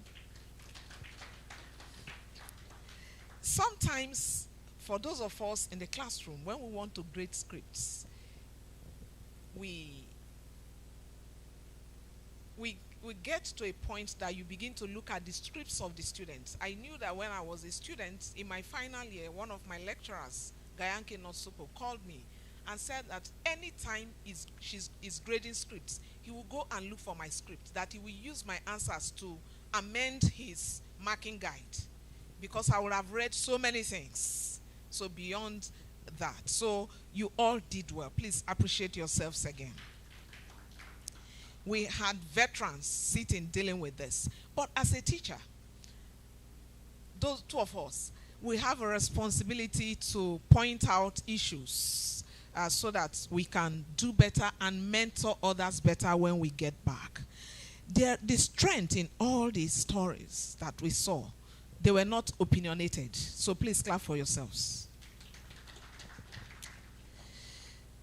They were also public interest. Another round of applause.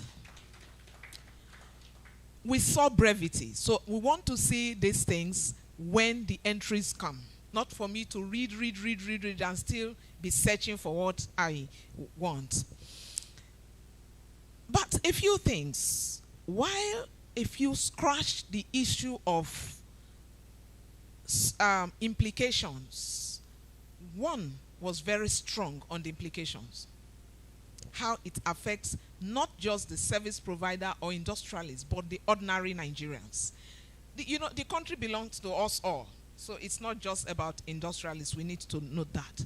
Then issues around sustainability. This is not the first time we see government put money down. So if we just throw money and say they are going to do this, a lot of monitoring. Though a group raised a question around, raised a lot of questions. There were a lot of posers, and we give it to that group for raising posers. But some went and dealt beyond the posers. Another strong point is that we saw a lot of data. They were data-driven. Please clap for yourselves. Data will not lie. So sourcing was good, apart from that a few that we didn't hear of the community people, while they interpreted to tell us the implications for the community, the traders, and livelihood. But many did not talk about the ordinary Nigerians. But a good one too was about those who will receive the money from government, and they talked about release. Sometimes government will announce, but before the money will come, the period they say they are going to deal with that project will have gone. So issues around timeline, based on what government said they are going to do, what time will this be, what time, how the follow-up will be, and we should plan for such in our stories. So please, you can just appreciate yourselves again. We are quite impressed. But the strengths of some of them that we want to talk about, we have three groups that are more outstanding. They are all good. Please clap for yourself. Before I give my speech, I want to say that a good solutions journalism must have wrinkle. Something that will set somebody for government to wake that person up, either government or private sector, that you must do this, they have raised this. When there's a wrinkle, you go and straighten it. You make sure it stretches. So, and that came out very strong for Group 1. Please clap for Group 1. Came out very strong for Group 1. So I will go reverse order by our own assessment. They are all good stories, but there must be a winner. So in the reverse order, Group 5 is third position.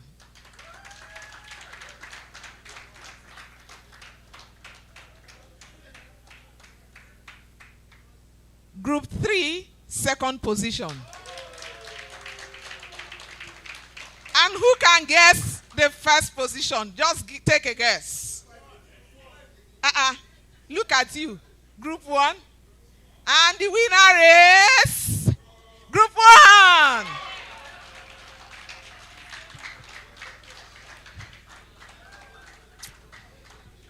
Okay, so we'll come to a point for celebration. You all did well.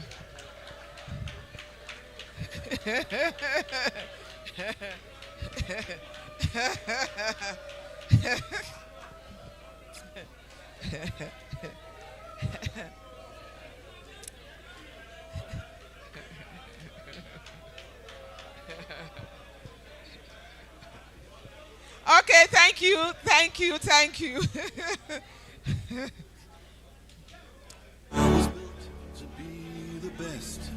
Don't worry, there will be a time to stand up for the champion, so sit down. There will be a time to stand up for the champion, so sit down. Okay, we've just been told about the Asharami Energy Reporting Fellowship, and I've been asked to lead the assessors for this maiden edition, inaugural edition. Thank you. To be very honest, I am extremely honored because I am going to work with other colleagues and also industry veterans. You know, in teaching, we have areas of expertise. And luckily, I was quite happy, why, like he said, this is an area that I felt it's of increasing importance but underexplored. Energy drives economy, but hardly do we talk about it. And I gave a keynote last year, and I said that we should begin to have energy fellowship, environmental and energy fellowship. And I'm happy that Sahara Group stole the thunder. Please give them a round of applause. So, my dear esteemed colleagues of the Fourth Estate of the Realm, you see, I'm a scholar practitioner. I still practice. So, you are my colleagues.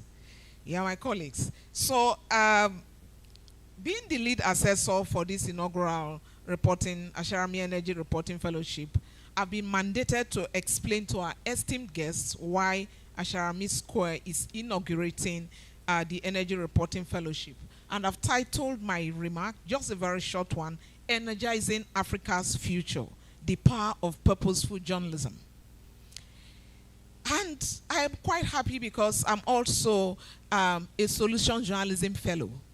I was trained by Poliza Center on Solutions Journalism, and I'm a fellow. So after being trained by Poliza Center, I mainstreamed it into my master's course in communication for development, because development reporting is not catching all the thieves. Development is about change. So solutions will help us to ensure that there is change, and that's how I got it in there. So I'm extremely and absolutely honored to address us today. And that Sahara Group is celebrating 30 years of bringing energy to life responsibly. They are not just bringing energy to life, but they're doing it in a responsible manner. So in this short speech, I'll explain why the Asharami Energy Reporting Fellowship is a game changer, highlight the power of solutions journalism in energy reporting, delve into what we will look out for as assessors in the stories, and wrap up with a word for journalists embarking on this path to Africa's development. So the question is, why the Asharami Energy Reporting Fellowship is a game changer? As we convene under the theme, Energizing Africa, Africa's Future, Legacy, Impact, and Transformation, we must confront the fundamental truth. Africa's energy transition will not be built on infrastructure and finance alone. It will be built on public trust, informed policy, and narrative clarity. However, for decades, newsrooms across the globe and continent have leaned heavily into problem-centric reporting in energy journalism that often translates to a relentless focus on grid collapses, energy poverty, policy bottlenecks, and funding deficits. While uncovering these issues is essential for public accountability, it represents only half the story, because pointing out the darkness without illuminating the pathways to light leaves us and our communities paralyzed by despair rather than empowered to act. This is why the Asharami Energy Reporting Fellowship is a game changer. Now I'll turn to look at the power of solutions journalism in energy reporting. This fellowship built on power, and actually the power of solutions journalism elevates African media from passive chroniclers of energy crisis to active catalysts for energy transformation by intentionally embedding solutions journalism into its DNA. It also shows that as Asharami Square, a Sahara Group initiative aimed at promoting sustainability through effective media advocacy, is thinking globally and acting locally. Because globally, elite institutions from Columbia University Energy Journalism Fellowships Program to international investigative cohorts have recognized that true media impact requires rigorous evidence-based reporting. At this juncture, it is important to stress that solutions journalism is not cheerleading. It's not public relations or positive spin or good news.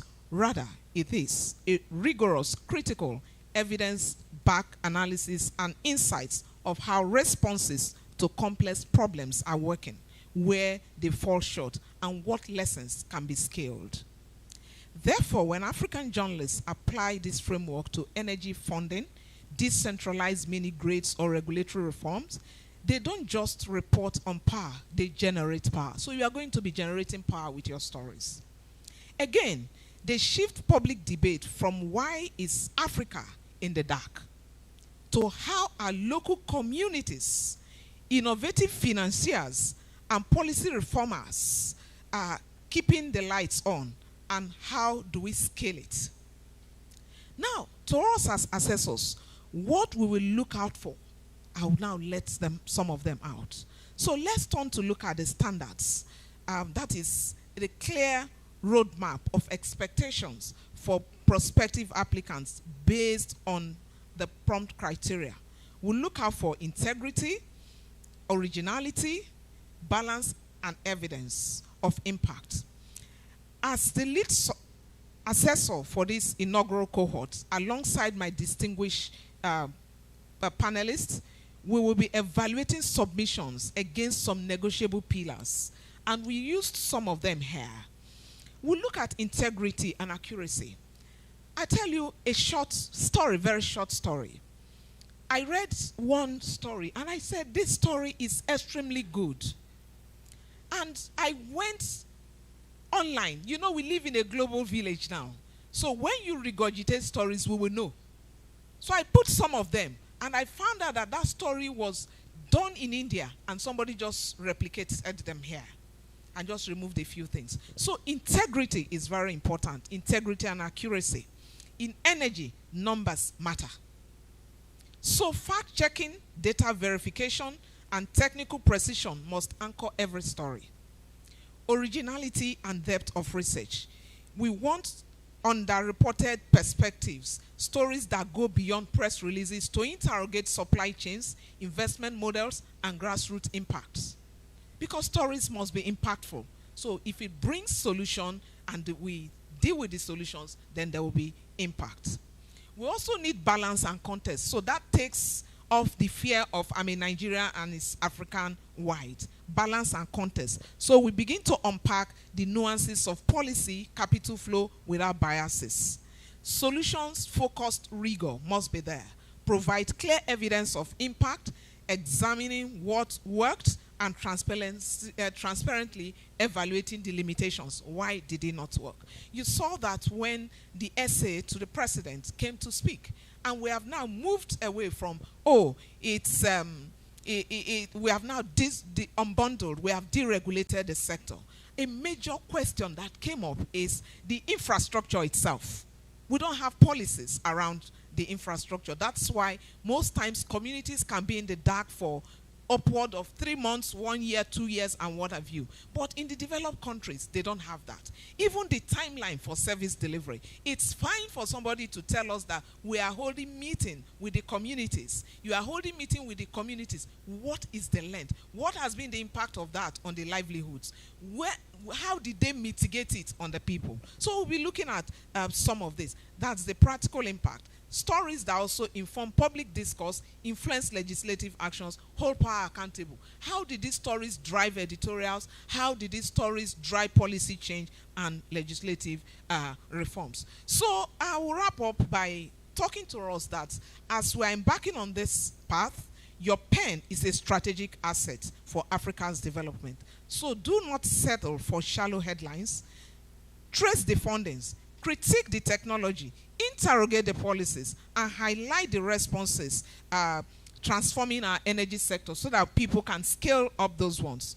All said through your commitment to excellence, integrity, and constructive reporting, you will not only tell the story of Africa's energy future, you will help to rewrite it. I thank you, and I look forward to reviewing your groundbreaking works. Thank you very much. And I think we have already opened the fellowship. Can we just show where we're going to put in our entries, you know, the link and all that. So the corporate comms manager, you have spoken about it. Please come take from here. Thank you very much for your time and attention. Thank you so much, Prof. I think Nigerian journalists already have what they call Orijo.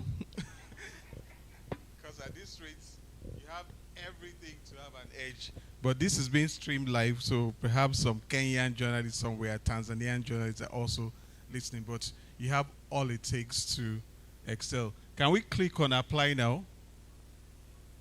If you click on apply now, it will take you, are we all together?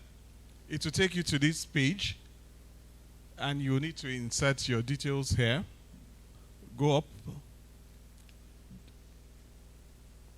then upload your passport photograph. Then you want to tell us years of journalism, 2 years, 2 to 5, 5 to 10, 10 years.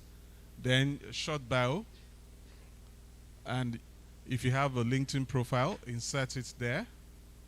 Then finally, you just indicate which aspect of the following have you titled your story. Is it economics and development, power, policy and governance, data and technology, mining and solid minerals, but everything revolving around energy and environment.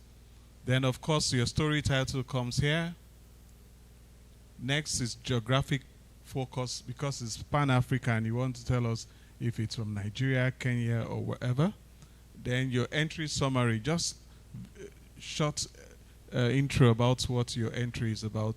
Next line, your reporting approach. Then most importantly, public interest statement. This is where you're telling us how this is important for the public and what kind of solutions you're preferring. And finally, share the link to your story if it's a link. If it was published and there is no link, you can also upload it right there. And if it's a broadcast MP4 file, it's a video file, you can also upload it there. Then, of course, you tick the declaration boxes and you submit. The moment you click the box submit, 3,500 USD is waiting for you somewhere at the end of the competition. Say amen, somebody. Thank you very much again, Prof, for that excellent word. I think we have some. Now, at Asharami Square, we do our things differently, so we would not leave without showing you just a communique of what we have all said today. So you're not just leaving. A lot of things were said today. The keynote speaker, the panelists, there were intelligent answers, and some directions were given. So Treasure will just come and talk us through the communique from today's event. So we all leave with very fresh memory of what has been said and how we can move the needle to what next needs to be done as we continue to write the sustainability story in Africa. And after that, we'll take some awards for some media houses that have been excellent in sustainability reporting, and then lunch will be served. Thank you so much for your patience. So please see us later. Like we said, first prize 200,000 naira to be shared amongst the participants. Second prize 150,000, and third prize 100,000. We'll say maybe, should there be consolation prizes for others? If we say aye, those not in favor say nay. The ayes have it. So we'll look at consolation prizes because everybody participated. A round of applause for everyone. Treasure.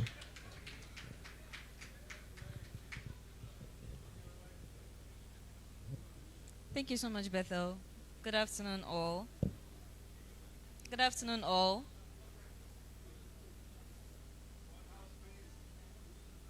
Good afternoon, all. Are we ready? Are we ready? Okay, thank you. So our communique is going to give us the key highlights into our session today. Just so top of mind, as we've had a lovely time, I'm sure, from the keynote address, our director's remarks, Ejiro Gray, Director of Governance and Sustainability, to the panel session. I'm sure that we've all taken our individual insights, but there are specific things we would want to highlight, you know, as the day comes to an end. Can we have the presentation on the screen, please? So just a minute, let the presentation come up.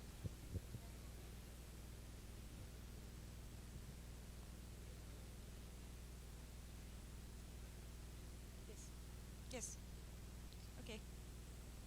Let's go into the first slide. Okay. Great.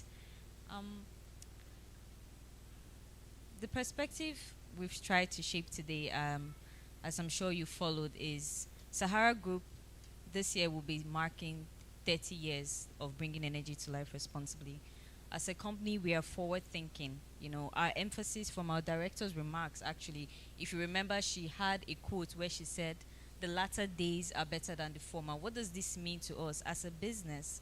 It means that we're looking beyond. We're looking to the future. We're looking to 30, the next 30, the next 100, the next 200 years. And that's why conversations like this, conversations concerning Africa's energy future, not just in how we're going to build it, but how we're telling the story of Africa's energy future is important. You know, for a while now, the stories and the write-ups, the press releases that we've had concerning Africa, especially Nigeria, when it comes to energy, the oil and gas sector, has mostly been from an external standpoint. And we've come to a point as a continent and as a people where we need to begin to frame our stories by ourselves, which is why an initiative like the Asharami Energy Square Reporting Fellowship exists, not just to investigate the problems within our structure, our energy structure across the value chain, but to prefer the solutions as well, so that as a nation and as a continent, we know how we're moving forward.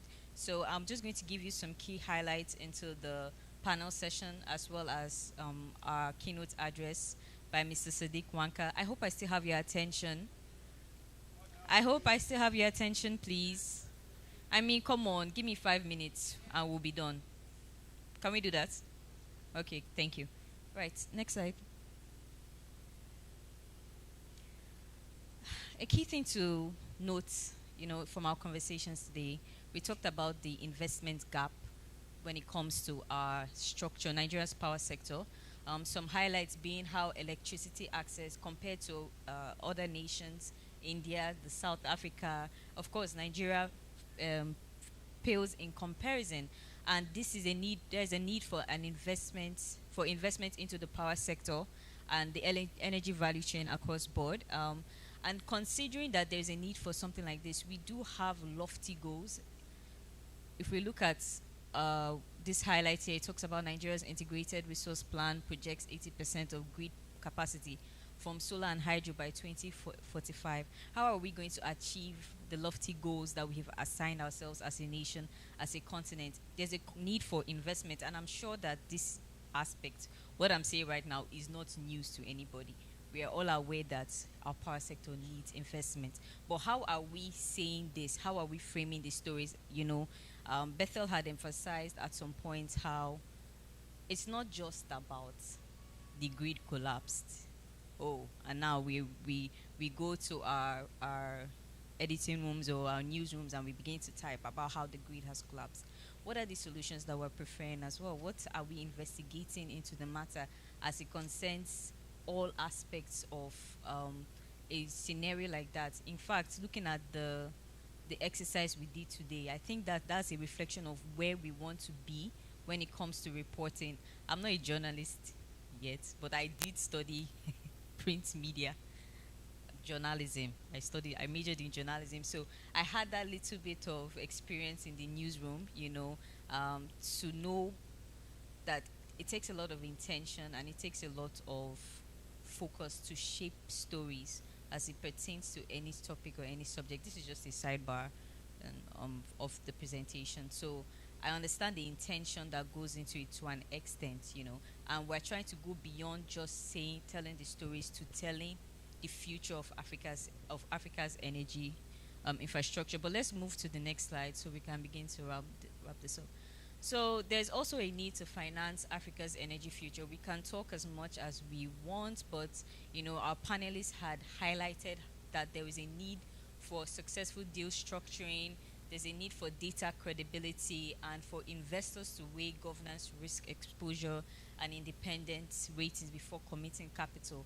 What this means for us is that we are making informed, intentional decisions into the investments that we are making for Africa's energy future. This is something that, not to toot our horn, you know, but it's something that Sahara Group is doing quite well. If you look at our reach now, We've been expanding capacity within Africa. Just recently, we commissioned MT Asharami Ghana to provide LPG to Ghana and other African nations as well. This is intentional on our part because we believe that Africa is the place you need to be when it comes to energy. We believe that we can drive Africa's energy future beyond what it is today, and not just a case where we are a side story when it comes to how the global, the countries across the globe report or how they operate. You know, we're not just a side story anymore. Africa is leading the frontier when it comes to energy because we do have the capacity to do that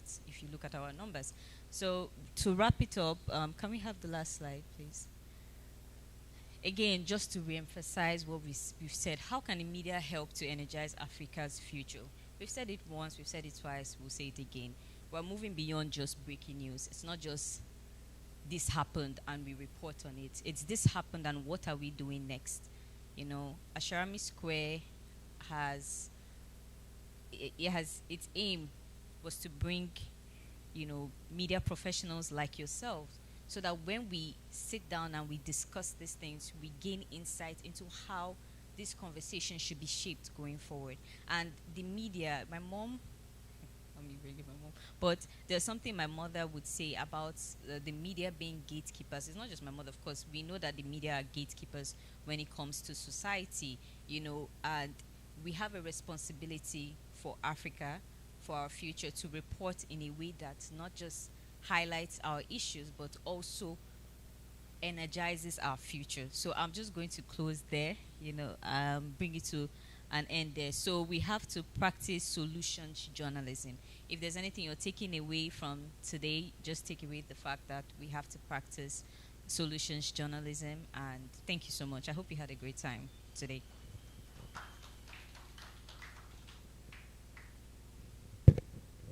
Thank you very much, Treasure. A round of applause for Treasure.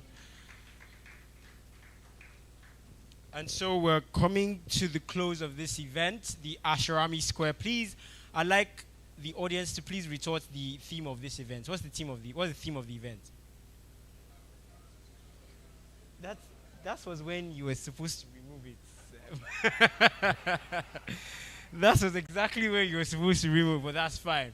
It's all about energizing Africa's future, the legacy, the impact, and the transformation. It's very important, you know, for us. One of the things that we understand about journalism, if I told you I was a if I told you I was a journalist, would you believe it? Why not? I don't look like it. Oh, because I already made that error. All right. One of the things that I've seen, you know, when you're reading the news, what you first see is the breaking news. You see the headline. But what does the headline tell you? When you go into that story, what are you getting from it? Are you just getting the bad news? Or you're getting what can be done or what the future holds after we have gotten the bad news? So very quickly, we're going to be having awards. And I'd like to invite Mr. Bethel to please come to give the awards to our media partners.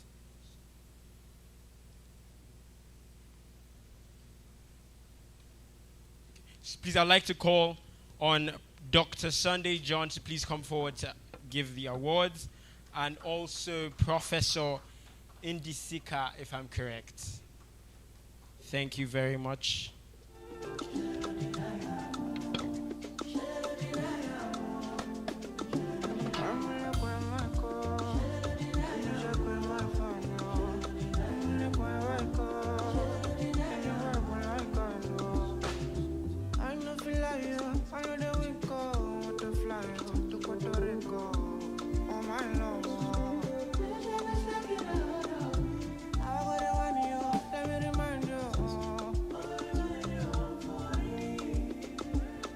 We have here Asharami Award for Outstanding Sustainability Reporting.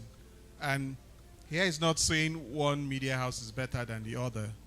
This was done by an independent jury, and it will happen every year, recognizing the amount of work that has gone into research, reporting, and investigative journalism. So I have here Asharami Award for Outstanding Sustainability Reporting, Online and Digital category, Africa Oil and Gas Report.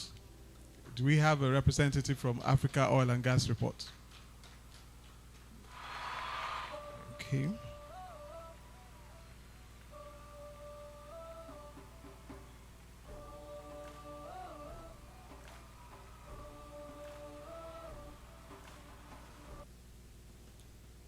Next up, Nairametrics. Do we have anyone from Nairametrics?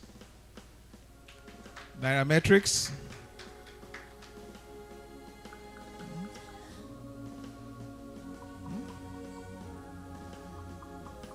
Electronic media category, Lagos Talks. Lagos Talks.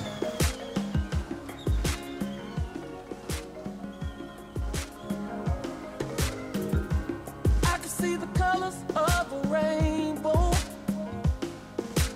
So Prof will present, then you take a picture with Prof and Dr. John Sunday. I see the light at the end of the tunnel. And I can feel heaven in this place. And that's the sign of a victory. That's a sign of a victory.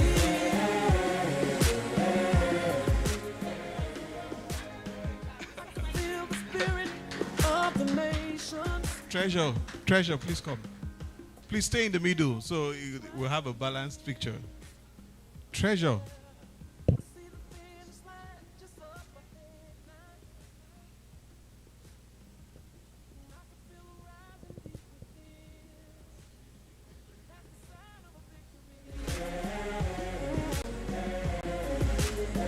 That's the sign of a victory. Print media category, we have Punch newspapers.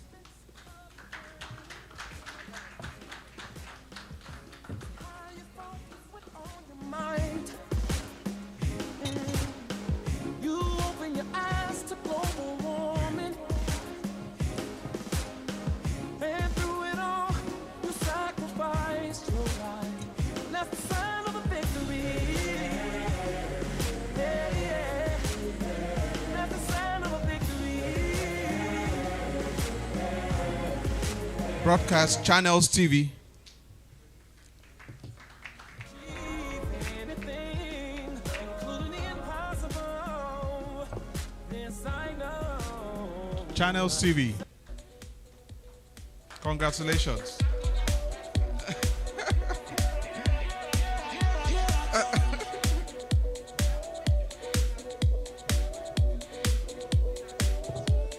Congratulations.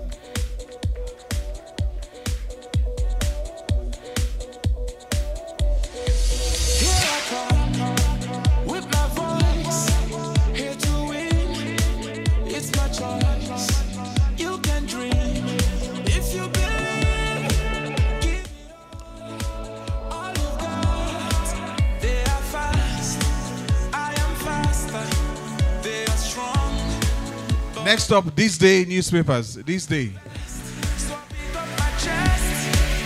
This Day.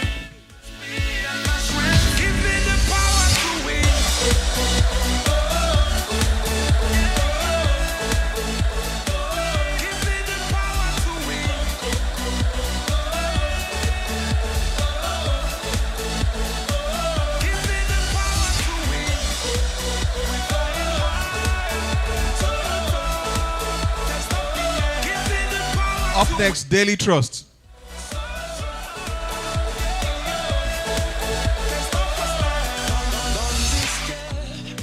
When it seems like everything around is trying to pull you down, just believe and you will achieve. That's the way. It's now. Another student. Today is Prof's Day, actually. Please, we'll look out for Prof students in that Energy Square. We're going to look out for Prof students. Hoping that Prof doesn't do anything behind the scenes. But Prof has told us integrity, so we'll trust that.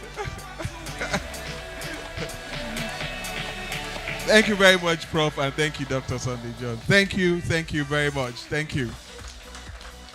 Up next, like we always do, we try to say thank you to people who have also supported us. So for our amiable host of today,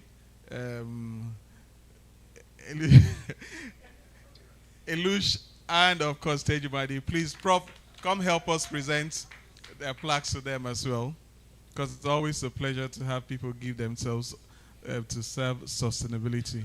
So, Prof, we still need you, please.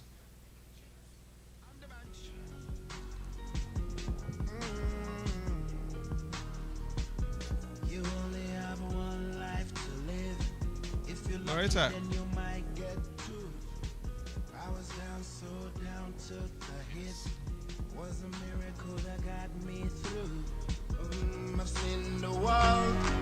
So thank you guys for giving your time. Thank you.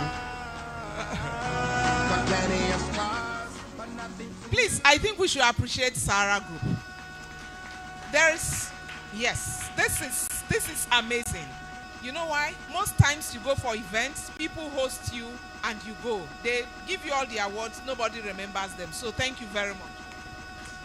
Thank you, Prof. We are unique and we are special, and like we say in Sahara, we are mad, making a difference responsibly. Us today until we meet again next year at Asharami Square 4.0. Thank you, everyone. Wishing you safe travels to your various destinations. Keep bringing energy to life responsibly, and keep being mad, like we say here in Sahara. That is making a difference. Lunch is served. Thank you very much. Thank you very much. Thank you very much. Yes, all right. Please, we'd also like to crave your indulgence to please help us fill our survey. Please kindly scan the QR code and tell us, give us feedback on this event and things we can do better. Please kindly scan the QR code and give us feedback on this event. Thank you very much. So very quickly, after the survey, please, you can kindly go through the back and have your lunch, and you can also come in to have it. Thank you very much. Thank you. All right, so please, again, scan the QR code currently on the screen. It's just 3 minutes tops for you to take the survey. Please take the survey. Thank you very much. And my cup runneth over. I get this sober. Oh, sober. My baby with Saola. Holy sign. Fast forward, no rewind. We going high. With family for my side. No be fine. No be everybody they my side. But I don't mind, I don't mind, Anyway, money they may they call me. I will be there still. Look, across the border. I will be there still. Many go, many go, come. I will be there still. I will be there still. And it is there still. Anyway, money they may they call me. I will be there still. Look, across the border. I will be there still. Many go, many go, come. I will be there still. I will be there still. And it is there still.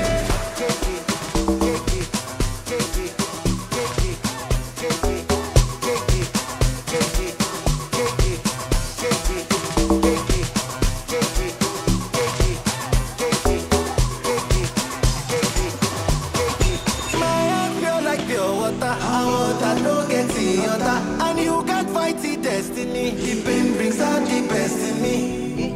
Oh, and super see. One rope, I no see.